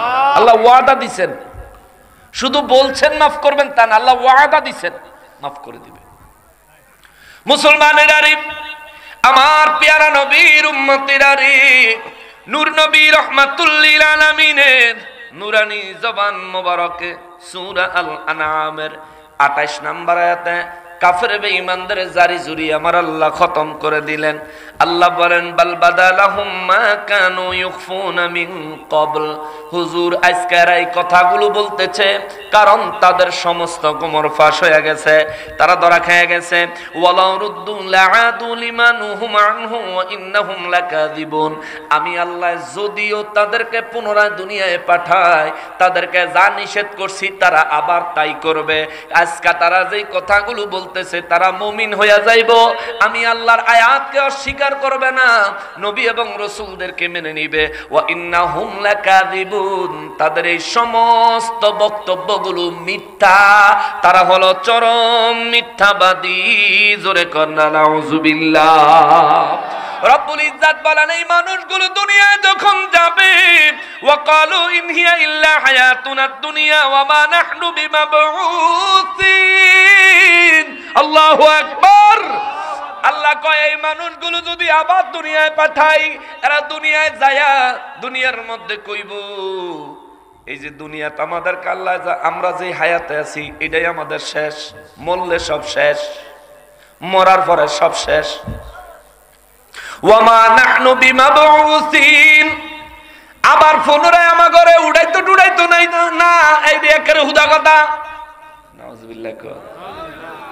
এখনো কাফেরদের আকীদা, ইসলাম ধর্ম গ্রহণ করা ব্যতীত যত ধর্মের লোক আছে ম্যাক্সিমাম ধর্মের মানুষদের বিশ্বাস, অন্তরের বিশ্বাস হইল মরছি তো শেষ, মরার পরে আর কোন হিসাব কিতাব কিচ্ছু নাই। এই কথাটা, এই ধারণাটা, এই চিন্তাটা শুধু আজকের থেকে নয়, এটা 1450 বছর আগেও ছিল। রব্বুল ইজ্জত বলেন ওয়াকালু, আর তারা এই কথাই বলতে থাকবে। কারা কইব? ওই যে জাহান্নামের কিনারে যে কাফেরদেরকে দাঁড় করাইছে, খেয়াল করছেন? বুঝতে পারতেছেন তো? জাহান্নামের কিনারে যে কাফেরদেরকে দাঁড় করাবে, জাহান্নামের আযাব, জাহান্নামের গজব, জাহান্নামের শাস্তি দেখা যারা নাকি সেদিন ভয়ের চোটে বলবে আল্লাহ যদি দুনিয়ায় পাঠাইতো, আল্লাহর সমস্ত আয়াত মেনে নিতাম, আল্লাহর নবীদেরকে মেনে নিতাম, মুমিন মুসলমান হয়ে দুনিয়ায় আসতাম, এমন কথা যারা বলবে, আল্লাহ কয় হুজুর তাদেরকে আমি আল্লাহ যদি দুনিয়ায় পাঠায়ও যেটা নিষেধ করছি তারা সেটাই করবে। তারা মিথ্যাবাদী। ওয়াকানু, দুনিয়ায় যাওয়ার পর এই মানুষগুলো জাহান্নামের গেটের থেকে, জাহান্নামের আগুনের কিনার থেকে দুনিয়ায় ফিরত পাঠানোর পরেও এরা বলতে থাকবে ইনহিয়া ইল্লা হায়াতুনাদ দুনিয়া ওয়া মা নাহনু বিমাবউসিন, এই যে দুনিয়ায় আমরা বেঁচে আছি এটাই শেষ জীবন, এই জীবনের পরে আর কোনো জীবন নাই, এই জীবনের পরে আর কোনো হিসাব কিতাব কিচ্ছু নাই, আর কোনো হিসাব কিতাব কিচ্ছু নাই। ওয়া মা নাহনু বিমাবউসিন, এরা বলবে আমাদেরকে আবার পুনরায় উঠাবে। শুধু ভুয়া কথা, মিথ্যা কথা। পুনরায় আল্লাহ উঠাইবো কেন? কি দরকার? আমাদেরকে কোনো উঠাইতো না। ইয়া রাসূলুল্লাহ, এরা দুনিয়ায় এই কথাটা বলে বলে নিজেদেরকে আরো সর্বনাশ করবে। চিৎকার দিয়া কন্যা আল্লাহু আকবার। ও বিধর্মী ভাইরা রে, যদি জাহান্নাম থেকে নিজেকে মুক্ত করতে চাও, ইসলামের ছায়াতলে আসো। আখিরি নবী, নূর নবী, হায়াতুন নবী, জিন্দা নবীকে আল্লাহর নবী এবং রাসূল হিসাবে মানো। তুমি জীবনে যা করতেছো আল্লাহর ফেরেশতারা তোমার সব লিপিবদ্ধ করতেছে। তোমার জন্য জান্নাতের বাজেট, তোমার জন্য জাহান্নামের বাজেট আছে। তুমি ইসলাম গ্রহণ করে মুসলমান হয়ে জান্নাতের পথ বেছে নাও। জোরে কন্না সুবহানাল্লাহ, আল্লাহু আকবার, ইয়া রাসূলুল্লাহ জিন্দাবাদ।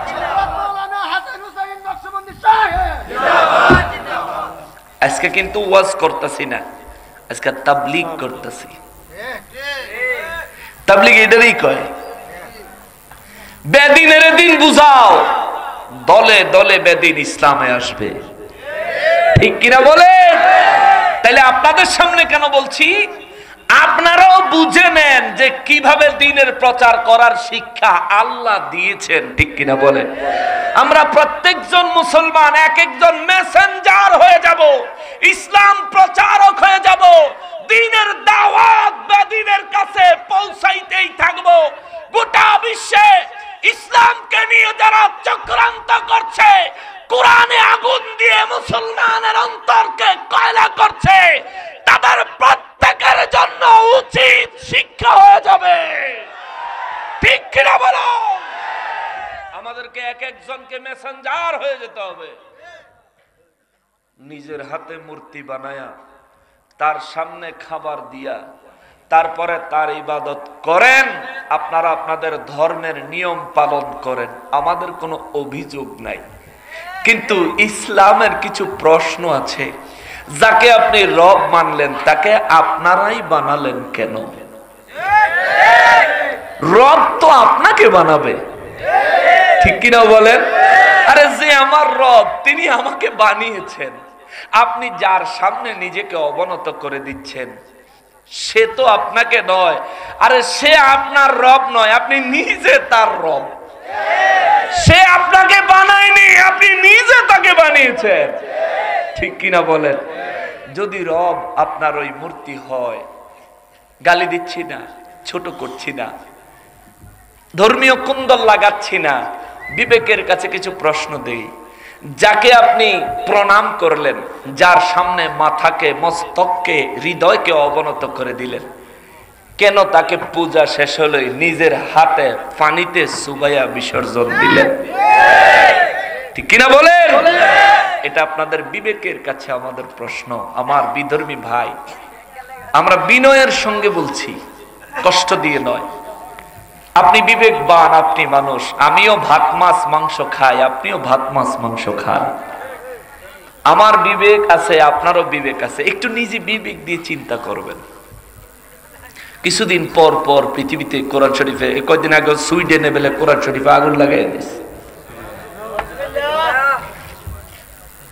তোমরা কোরআন শরীফে আগুন দিতেছো, দিতে থাকো। আমরা কোরআন থেকে তাবলীগের শিক্ষা নিয়ে সমস্ত বেদিনদের দরজায় দরজায় ইসলামের দাওয়াত নিয়ে পৌঁছে যাব। ঠিক কিনা বলেন? মুসলমান প্রস্তুত হন। সব বিধর্মীদের নাকের মধ্যে জামা ঘষে দেব। যারা ইসলামের দুশ্মন, তাদের নাকে জামা ঘষে দেওয়া হবে। ইসলাম কি ক্ষতি করছে? ইসলামরে নিয়ে তোমাদের অত সমস্যা কি? যদি হিম্মত থাকে ইসলামের বিরুদ্ধে কোন সত্য ধর্মকে তুলে ধরে দেখাও। সৃষ্টি জগতে কোন ধর্মের সত্যতা নাই, একমাত্র ইসলাম ধর্ম ছাড়া। তার বাস্তবতা প্রমাণ করতে চাও? তার বাস্তবতা তোমাদের হাতে। যে কোরআনে দৈনিক কিছুদিন পর পর ফাঁকে ফাঁকে তোমরা আগুন দাও, যদি হিম্মত থাকে এই কোরআনের একটা ভুল ব্যাখ্যা, একটা ভুল শব্দ, একটা ব্যাকরণিক ভুল জাতির সামনে করে দেখাও। তোমরা ব্যাকরণ আবিষ্কার করছো, তোমরা ব্যাকরণ আবিষ্কার করছো। ব্যাকরণ রহমাতুল্লিল আলামিন সাহাবায়ে কেরাম আবিষ্কার করেনি, তোমরা ব্যাকরণ আবিষ্কার করেছো। তোমাদের আবিষ্কার করা ব্যাকরণ দিয়ে 1450 বছর আগে নাজিল হওয়া এই কোরআনে একটা ভুল তোমরা ধরতে পারোনি। বিশ্ব দরবারে তোমরা সব থেকে ব্যর্থ জাতি। ঠিক কিনা বলেন? তোমাদের ধর্মের কোনো ভিত্তি নাই। তোমরা নিজেদের দুর্বলতা ঢাকার জন্য আল্লাহর কোরআনে আগুন দিচ্ছ। মনে রাখবে, তোমাদের সব দুর্বলতা আল্লাহ যদি চায় ফাঁস করে দিবে। ঠিক কিনা বলেন? শোনেন, মেসেঞ্জার হয়ে যান, নিজে ইবাদত করবেন, চরিত্রবান হবেন, জবানকে হেফাজত করবেন, লজ্জাস্থানকে হেফাজত করবেন, মা বাবার খেদমত করবেন, পীর আউলিয়ার সোহবত হাসিল করবেন, নবীর প্রেম ইশক মহব্বত অন্তরে সব সময় রাখবেন, সমস্ত বেদিনদের সাথে সুন্দর আচরণ করবেন। ঠিক কিনা বলেন? সব বেদিন, আপনার এলাকার হোক, পাশের হোক, দূরের হোক, যেখানের হোক, আপনি সুন্দর আচরণ করবেন। আপনার আচরণের কারণে সে যেন আপনাকে নিয়ে, নবীকে নিয়ে, আপনার রবকে নিয়ে, আপনার ধর্ম ইসলামকে নিয়ে সে যেন ভাবতে বাধ্য হয়, এমন একটা চরিত্র তার সামনে উপস্থাপন করেন। ঠিক কিনা বলেন? এভাবে প্রস্তুত হন, এভাবে প্রস্তুত হন। রব্বুল আলামিন আমার নূর নবী রাহমাতুল লিল আলামিনকে বলেন, হুজুর এই মানুষগুলারে পুনরায় যদি দুনিয়ায় পাঠায়, এই মানুষগুলো দুনিয়ায় যাওয়ার পরেও বলবে ইল্লা হায়াতুনা দুনিয়া, এই দুনিয়ার হায়াত ছাড়া আর কোনো হায়াত নাই, আর কোনো জীবন নাই, আর কোনো বেঁচে থাকার ব্যাপার নাই। ওয়া মা নাহনু বিমাবউসিন, আমাদেরকে পুনরায় জিন্দা করা হবে, এগুলো শুধু ভুল, এগুলো শুধু মিথ্যা। না না না, আমাদেরকে পুনরায় জিন্দা করা হবে না। এরপরে আল্লাহ কয়, আমার বেদিন ভাইয়েরা, ও পর্দার আড়ালের মা বোনেরা, ও মাইকের আওয়াজ যত দূর যায় তত দূরের মধ্যে ইসলাম পরিপন্থী, ইসলাম ধর্মের নন এমন বিভিন্ন ধর্মের মানুষ, আল্লাহ বলেন ওয়ালা তারা ইয ওয়াকিফু আলা রাব্বিহিম, হুজুর আর আপনি যদি দেখতেন, আল্লাহু আকবার কোন নবী গো, আপনি যদি দেখতেন ইয ওয়াকিফু আলা রাব্বিহিম, এই কাফের বেঈমানদেরকে যখন আমি রব্বুল ইজ্জাতের সামনে দাঁড় করানো হবে, আল্লাহু আকবার। কার সামনে? আল্লাহর সামনে যখন দাঁড় করানো হবে। এই দাঁড় করানোটা কখন? আল্লাহ দ্বিতীয় হাসরের কথা বলছেন, সুবহানাল্লাহ। দ্বিতীয় হাসর অর্থাৎ এরা যে জাহান্নামের শাস্তি দেখা যে কইলো, এদেরকে দুনিয়ায় পাঠাইলে, এরা আল্লাহর আয়াতকে অস্বীকার করবে না। এরা মুমিন হয়ে দুনিয়ার থেকে আবার হাসরের ময়দানে হাজির হবে। আল্লাহ বললেন এরা মিথ্যুক, এরা দুনিয়াতে গেলে যেটা নিষেধ করছি সেটাই করবে। এমনকি তারা দুনিয়াতে গেলে কইব দুনিয়ার হায়াতি হায়াত, আর কোনো হায়াত নাই। এরপরে তারা দুনিয়ায় গেলে কইব ওয়ামা নাহনু বিমাবউসিন, তারা কইব যে তাদেরকে পুনরায় জিন্দা করার কিছু নাই। এইটা কইয়া তারা এরপরে যখন মরবো, মরতো না। আল্লাহ কয় এরপরে যখন মরবো, কবরে আইব, হাসরের ময়দানে আয়া যখন আমার সামনে দাঁড়াবে, আমি আল্লাহর সামনে দাঁড়াইব। ওয়ালাউ তারা ইয মুকিফু আলা রাব্বিহিম, হুজুর ওই দিন যদি আপনি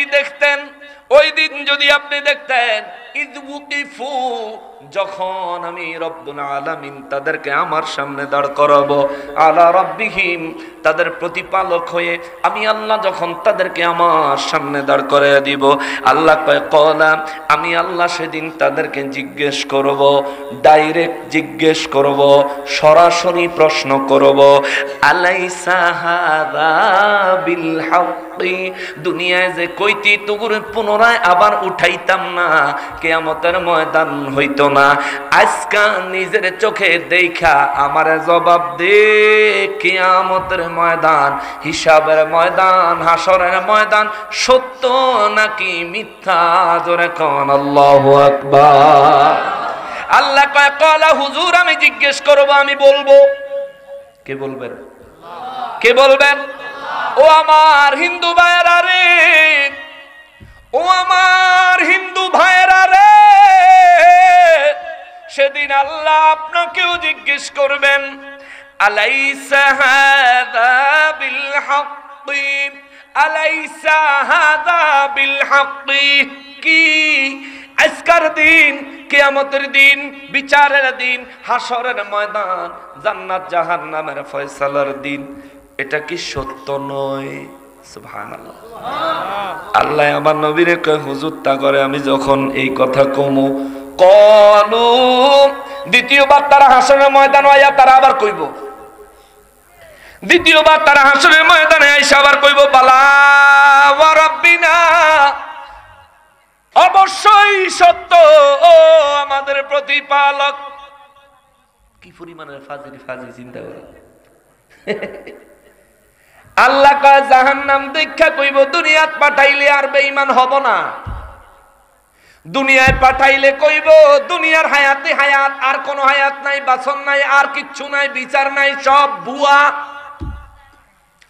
যখন তাদেরকে আমি আল্লাহ আবার হাসরের ময়দানে উপস্থাপন করব, হাসরের ময়দানে তারা দাঁড়াইলে আমি যখন জিজ্ঞাসা করব, কলা আলাইসা বিল হাক্কি, আলাইসা হাযা বিল হাক্কি, এই যে কিয়ামতের ময়দান, বিচারের দিন, এটা কি সত্য নয়? তারা কইব কলু বালা, তারা কইব হ্যাঁ সত্যি সত্যি, ওয়া রাব্বিনা, আপনি প্রতিপালকের কসম। নাউজুবিল্লাহ। ফইলে একবার কইছে ওয়াল্লাহি রাব্বিনা, ও আমাদের প্রতিপালক, আপনি আল্লাহর কসম, মা কুন্না মুশরিকিন, আমরা মুশরিক আছিলামই না। প্রথম হাসরে এই কথা কইব।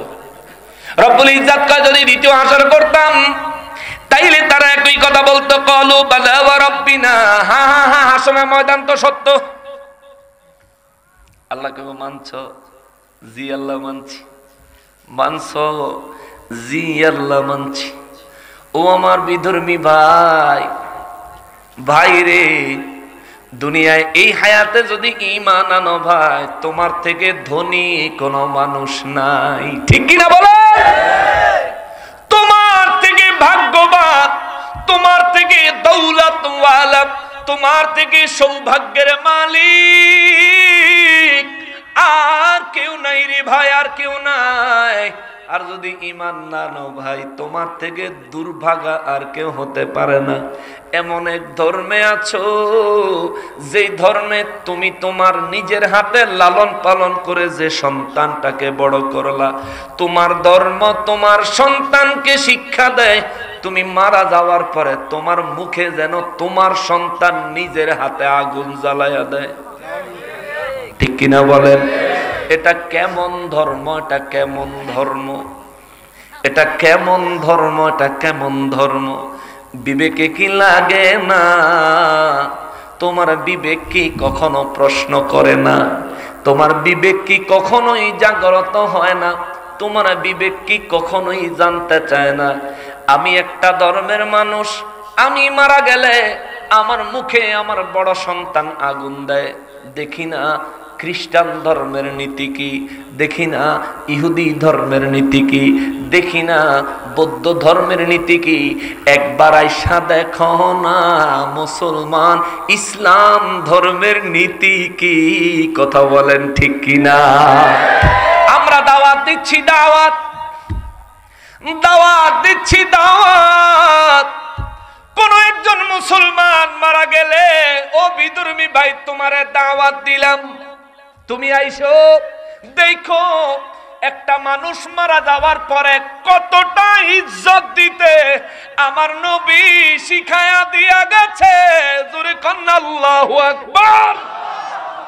একজন মুসলিম মারা গেলে যত্ন সহকারে আদর করে নরম ভাবে সুন্দর করে তার খাট থেকে নামায়, জমিনের উপরে যখন রাখে তার দেহটা ঢেকে রাখে, তার পরনে কাপড় থাকে তবুও তার দেহটা ঢেকে রাখে, মাথার কাছে আগরবাতি জ্বালায়া দেয়, সুগন্ধি লাগায়া দেয়। এই মানুষটারে যখন গোসল করানোর জন্য নিয়ে যায়, এই মানুষটারে খাটিয়ায় শোয়া গোসল করানোর জন্য যখন নিয়ে যায়, সুন্দর করে পর্দার ব্যবস্থা করে দুইজন মানুষ তারে গোসল করায়। দুজন মানুষ কখনোই তার নাভির উপর থেকে হাঁটুর নিচ পর্যন্ত কাপড় কখনোই সরায় না। মহিলা হলে তার গলার থেকে ধরে পায়ের টাকনু পর্যন্ত কাপড়গুলো কখনোই সরায় না মুসলমানেরা। মুসলমান কখনো সরায় না, সুন্দর করে আলতোভাবে আদর করে সুন্দর মায়া করে তাদের গায়ে পানি ঢালে, তাদের শরীরে সুন্দর করে সাবান লাগায়া কুসুম গরম পানি দিয়ে সুন্দর করে তারে গোসল করায়। তার নাকের ভিতরে ময়লা থাকলে জিন্দা মানুষ মৃত মানুষের নাকের ময়লা পরিষ্কার করে দেয়। মৃত মানুষের প্রস্রাব পায়খানা যদি মৃত্যু যন্ত্রণার কারণে বের হয়ে যায়, মুসলমান ইসলাম ধর্মে ইসলাম মানুষকে শিক্ষা দেয় ওই মানুষটার প্রস্রাবগুলো পায়খানাগুলো পর্যন্ত জিন্দা মানুষ সুন্দর করে পরিষ্কার করে। তার শরীরের চিপা চাপা যত জায়গা আছে সুন্দর করে পানি দিয়া ধুইয়া সাবান লাগায়া সুন্দর করে ধুইয়া পরিষ্কার করে। পরিষ্কার কইরা নতুন একটা কাফনের কাপড় আইনা পুরুষ হলে 3টা টুকরা করে, নারী হইলে 5টা টুকরা করে। 3টা টুকরার ভিতরে পুরুষের লাশ, 5টা টুকরার ভিতরে নারীর লাশ। ইসলাম ধর্ম কত সুন্দর শুনিয়া যাও। অত্যন্ত যত্ন সহকারে তারে কাফনের ভিতরে ঢুকানো হয়। কাফনের ভিতরে ঢুকায়া এই মানুষটারে কর্পূর দেওয়া হয়, আতর দেওয়া হয়, লোবান দেওয়া হয়, কত সুন্দর সুগন্ধি দিয়া এই মানুষের পায়ের কাছে একটা মুষ্টি বেঁধে দেয়, শরীরের মাঝখানে আর একটা মুষ্টি বেঁধে দেয়, মাথার কাছে আর একটা মুষ্টি বেঁধে দেয়। এরপরে পরিবারের লোকেরা দেখার জন্যে খাটের মধ্যে সুন্দর করে শোয়ায়া যত্ন সহকারে সুন্দর করে মুখের কাপড়টা সরায় দেয়, চোখে সুরমা লাগানো, চেহারার উপরে কর্পূর দেওয়া, চেহারার উপরে কর্পূর দেওয়া। সন্তান বাবারে দেখে মায়া কইরা দেখে, বিবি স্বামীরে দেখে বড় মায়া করে দেখে, বাবা সন্তানের দেখে কলিজা ভরা আক্ষেপ লইয়া বড় মায়া কইরা দেখে। এটা ইসলাম, এটা ইসলাম। এই মানুষটারে খাটিয়ায় উঠায়া পশুর মতো টাইনা টাইনা জানাজার মাঠে নেয় না, সুন্দর করে 4 জন কিংবা 8 জন খাটিয়ার চারপাশে দাঁড়ায়া সুন্দর করে কাঁধে লইয়া কালিমায়ে শাহাদাত পড়তে পড়তে জানাজার মাঠে নিয়ে যায়। কথা বলেন ঠিক কিনা? এর মধ্যে আত্মীয় স্বজন সব চলে আসে, জানাজার ময়দানে হাজির হয়। যেই মানুষটা মারা গেছে এই মানুষটার রূহের মাগফিরাতের জন্য ইসলাম ধর্মের সমস্ত মুসলমান দলমত নির্বিশেষে একত্রিত হইয়া সবাই জানাজায় দাঁড়ায়, জানাজায় দাঁড়ায়, জানাজায় দাঁড়ায়। জানাজার নামাজে একজন ইমাম হয়, বাকি সবাই জানাজার নামাজে দাঁড়িয়ে যায়। কাতার করে সুন্দর করে আদবের সাথে কিবলামুখী হয়ে লাশকে সামনে রেখে কত সুন্দর আল্লাহর বিধান ফরজে কিফায়া জানাজার নামাজ আদায় করে রে। জানাজার নামাজ শেষ হলে দেখো যে মানুষটা মারা গেল এই মানুষটার জন্যে যারা বেঁচে আছে তারা যদি দোয়া না করে পুলিশে ধরবো না, তারা যদি দোয়া না করে আল্লাহ তাদেরকে পাকড়াও করবে না, তারা যদি সবাই একত্রে জানাজার নামাজ না পড়ে তবু আল্লাহ ধরবে না, যদি মহল্লা থেকে একজন আদায় করে জানাজা হয়ে যাবে। কিন্তু কোন মুসলমানের জানাজায় গিয়া একজন, দুইজন, তিনজন এরকম মানুষ পাবা না। প্রত্যেক মুসলমানের জানাজায় গেলে দেখবা দলমত নির্বিশেষে কে বন্ধু, কে শত্রু, কে আপন, কে পর নাই, সব মুসলমান এক জায়গায় সমবেত হয়েছে। এলাকার সব মানুষ এক জায়গায় সমবেত হইয়া ওই মুসলমানটাকে চিরবিদায় দেওয়ার জন্যে, চিরবিদায় দেওয়ার জন্যে কত সুন্দর সব মানুষ, আত্মীয় স্বজন, আত্মীয় অনাত্মীয়, আপন অনাপন, পর হোক প্রতিবেশী হোক দূরের মানুষ হোক, যে মুসলমান জানাজায় দাঁড়ায় গেছে, জানাজা শেষ, কাতার ভঙ্গ করে লাশকে সামনে রেখে তারা দোয়ায় অংশগ্রহণ করেছে। যে মানুষটা মারা গেছে এই মানুষটার জন্য দোয়া করে, রবের কাছে প্রার্থনা করে, ও আমার মালিক এক্ষুনি তারে কবরে রাখবো, ও আমার আল্লাহ তার কবরে সুয়ালো জবাবগুলি সহজ করে দিয়েন, জোরে বলেন আমিন। ও আল্লাহ তার জিন্দেগীর গুনাহগুলি মাফ করে দিয়েন, জোরে বলেন আমিন। ও আমার আল্লাহ কবরে নবীজিকে দেখার সঙ্গে সঙ্গে চিনার মতো ঈমান তারে দান করে দিয়েন, জোরে কোন আমিন। ও বিদুর্মী ভাই রে, ওরে আমার ভাই, তোমার ধর্মে মানুষ মারা গেলে কি করে আমার একটু জানাইও, যদি জানাইতে না পারো তোমার বিবেকের একটু জানাইও। মুসলমান মারা গেলে সবাই মিলে জানাজা দিয়া দোয়া করে, 4 জন নয় 8 জন অথবা 4 জন তার লাশটা চতুর্দিক থেকে কাঁধে লইয়া আস্তে আস্তে গোরস্থানের দিকে চলে যায়। জোরে হাঁটে না, দৌড়ায়া যায় না, নাচানাচি করে না। কেন না? আমার নূর নবী বলেছেন যে মানুষটা মারা গেছে কথা বলতে পারে না ঠিক, কিন্তু সে ব্যথা অনুভব করে। সুবহানাল্লাহ। যে মানুষটা মারা গেছে ইসলাম আমাদেরকে শিক্ষা দেয় ওই মানুষটা ব্যথা অনুভব করে, ব্যথা অনুভব করে। এই জন্য নবী কয় খাটিয়া জোরে নাড়াইও না, খাটিয়া নিয়া দৌড়াইয়া যাইও না, খাটিয়া নিয়া নাচানাচি করিও না। সুন্দরভাবে আরামে আরামে লাশ যেন বেশি নড়াচড়া না করে সুন্দরভাবে আস্তে আস্তে রওনা দিবা। আর তোমরা এমন এক ধর্মে আছো ও মুসলমান, ও মুসলমান, আপনাদেরকেও মেসেজটা দেই, বেদিনের সাথে দেখা হইলে কথাটা কইেন, বলে এমন একটা ধর্মে আছো ইসলাম বলে মানুষ মারা যাওয়ার পরেও কষ্ট পায়, ব্যথা পায়, যার কারণে লাশ কাঁধে নিয়ে নাড়াচাড়া করতে ইসলাম নিষেধ করে, জোরে হাঁটতে নিষেধ করে। কিন্তু আমার হিন্দু ভাইয়েরা রে, মাইকের আওয়াজ হয়তো বাড়ির থেকে শুনছেন, ওরে আমার ভাই, ও আমার ভাই, আপনিও যদি মারা যান, একজন মুসলমান মারা গেলে শরীরের মধ্যে যেমনি ভাবে নাড়াচাড়া খাইলে কষ্ট অনুভব করে, ও ভাই আপনিও কষ্ট অনুভব করবেন। কিন্তু মুসলমানের আদর কইরা, সম্মান কইরা আস্তে আস্তে ইসলামের বিধান অনুযায়ী গোরস্থানে নিয়ে যাবে, আর আপনার শরীরের হাড়গুলো পিটায়া পিটায়া ভাঙবে। ঠিক কিনা বলে? হায় হায় হায়। আপনি একজন বিধর্মী, আপনার ধর্ম সম্পর্কে আমার কোনো হিংসা নাই, বিদ্বেষ নাই, মনে কোনো আঘাত নাই, কিন্তু চিন্তা হলো আমার রবের বাণী, যে রব আমারে বানাইছে সে রব আপনারেও বানাইছে। ও ভাই আপনি কেন ভুল পথে থাকবেন, আপনি কেন বেদিন থাকবেন?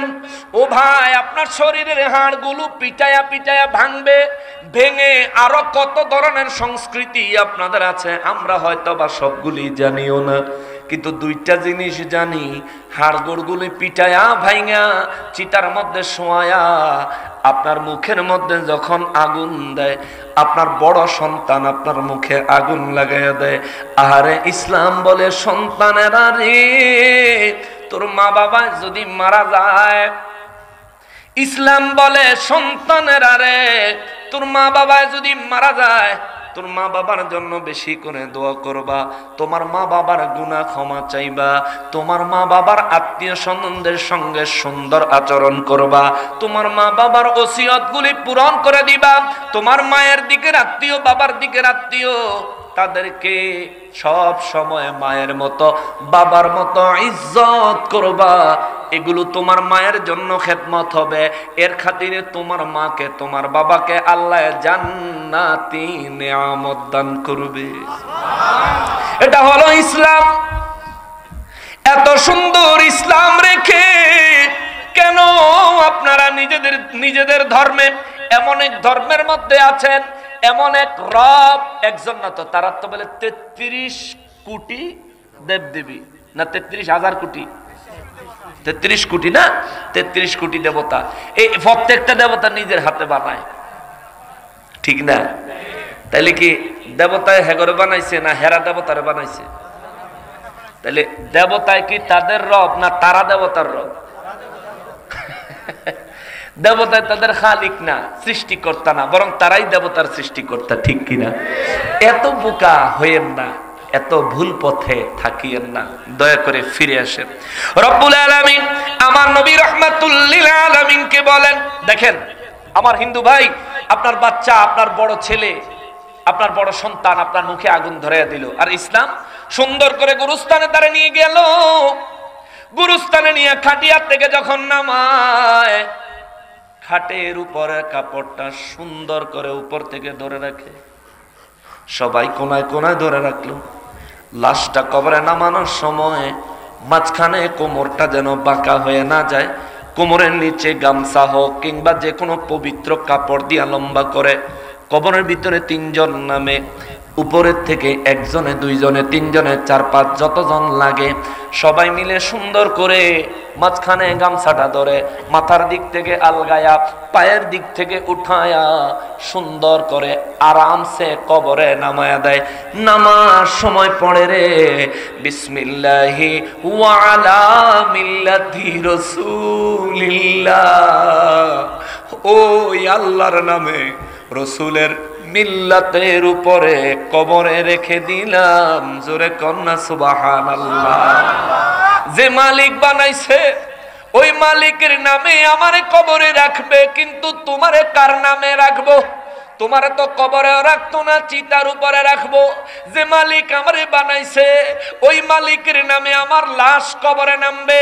যে নবীর খাতিরে আমারে বানাইছে ওই নবীর মিল্লাতের উপরে আমার লাশ কবরে রাখবে। আমি গুনাহগার হইতে পারি, পাপী হইতে পারি, মুসলমান হওয়ার সুবাদে কোনো না কোনো একদিন আযাব বুক করে হলেও আমি কোনো না কোনো একদিন জান্নাত পাবো। কথা বলেন ঠিক কিনা? কিন্তু ভাই তোমার বিপদের সীমা নাই, তোমার বিপদের সীমা নাই।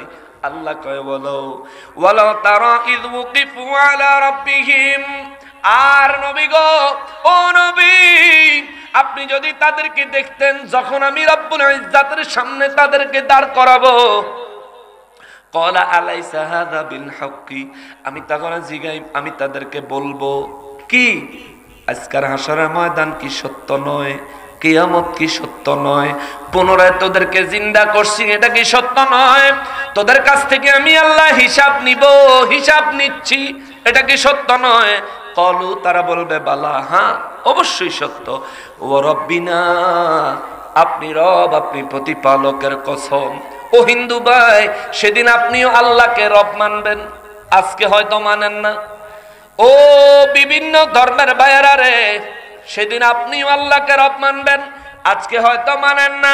মুসলমান রে, আমার আল্লাহ বলেন সেদিন যদি আমার রব মানে কোনো লাভ হবে না, লাভ হবে না।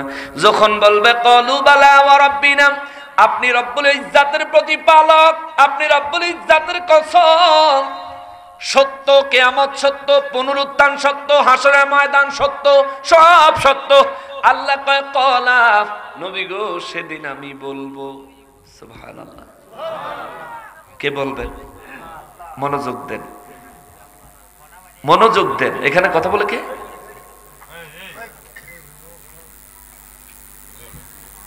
একটু মনোযোগ দেন। কে বলবে? কথাটা বলবেন কে? আল্লাহ কয় কলা, আমি বলবো। ফাযুকুল আযাবা বিমা কুনতুম তাকফুরুন, দুনিয়ায় যে কুফরি করেছো, দুনিয়ায় আমি আল্লাহকে অস্বীকার করেছো, আমার হাবিবুল্লাহকে, আমার আসমানি কিতাব, আমার ফেরেশতা, আমার কবর, আমার কবরের আযাব আমি পুনরায় উপস্থিত করব, পুনরায় বানায়া তোদের কাছ থেকে হিসাব নিব। এই সব কথা স্বয়ং আমি নিজে বলে দুনিয়ায় কিতাব পাঠানোর পরেও তোমরা দুনিয়ায় কুফরি করেছো। আল্লাহ কইব ফাযুকুল আযাব, ওই কারণে আজকে স্বীকারোক্তিতে কোনো লাভ হবে না।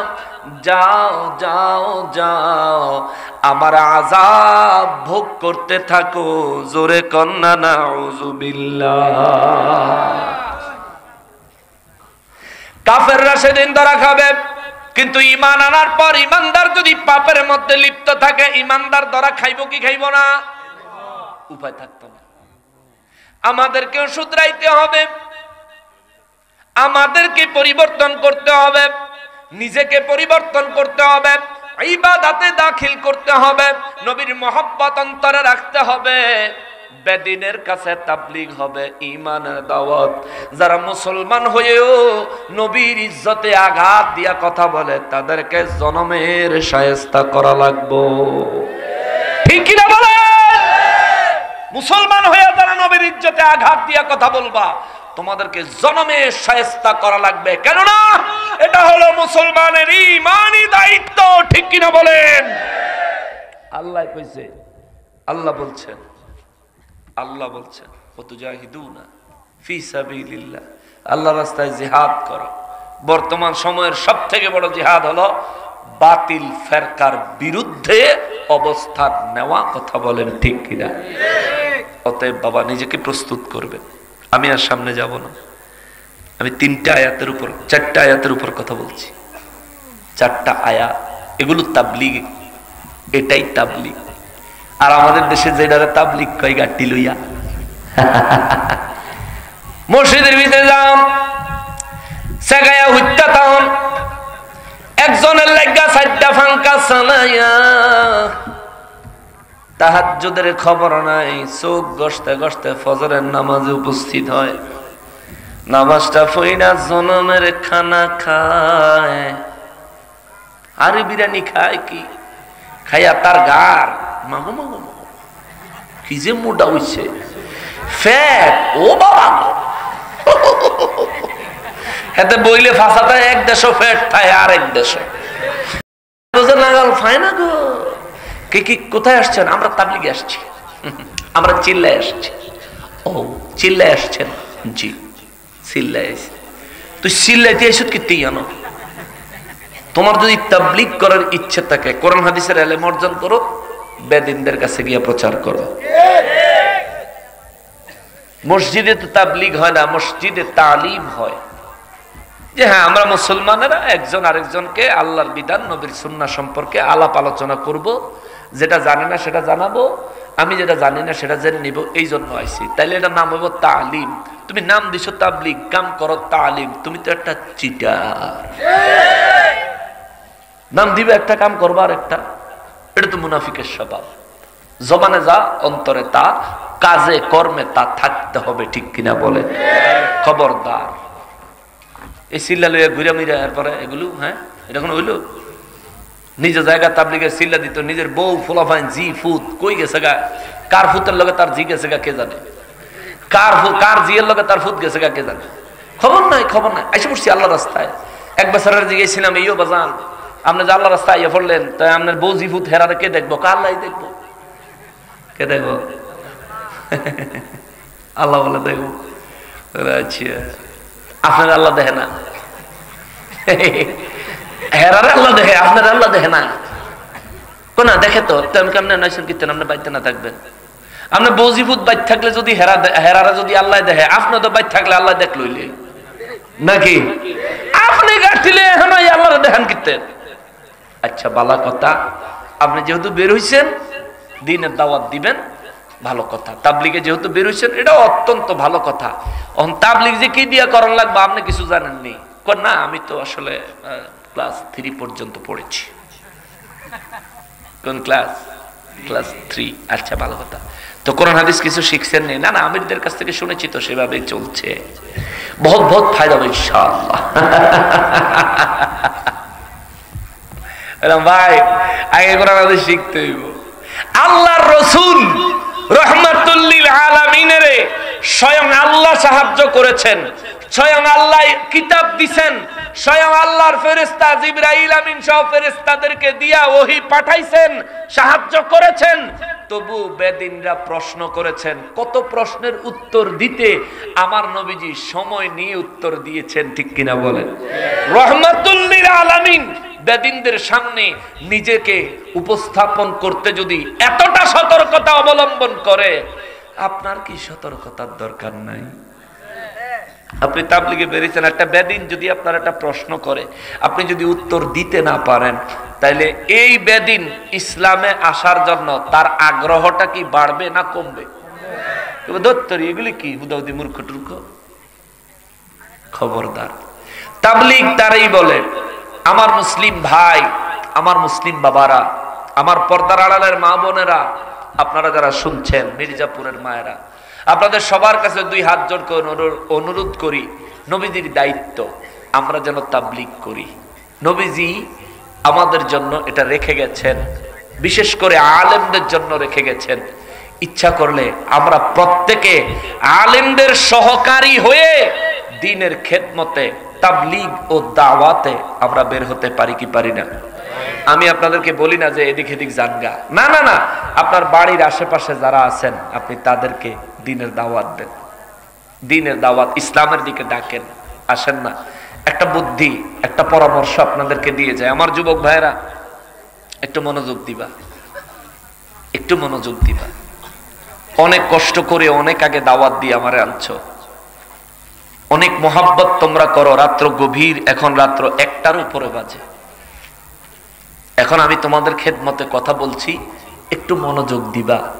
তোমরা একটা দায়িত্ব পালন করবা। তোমাদের যদি কোনো হিন্দু বন্ধু থাকে, ফ্রেন্ড থাকে,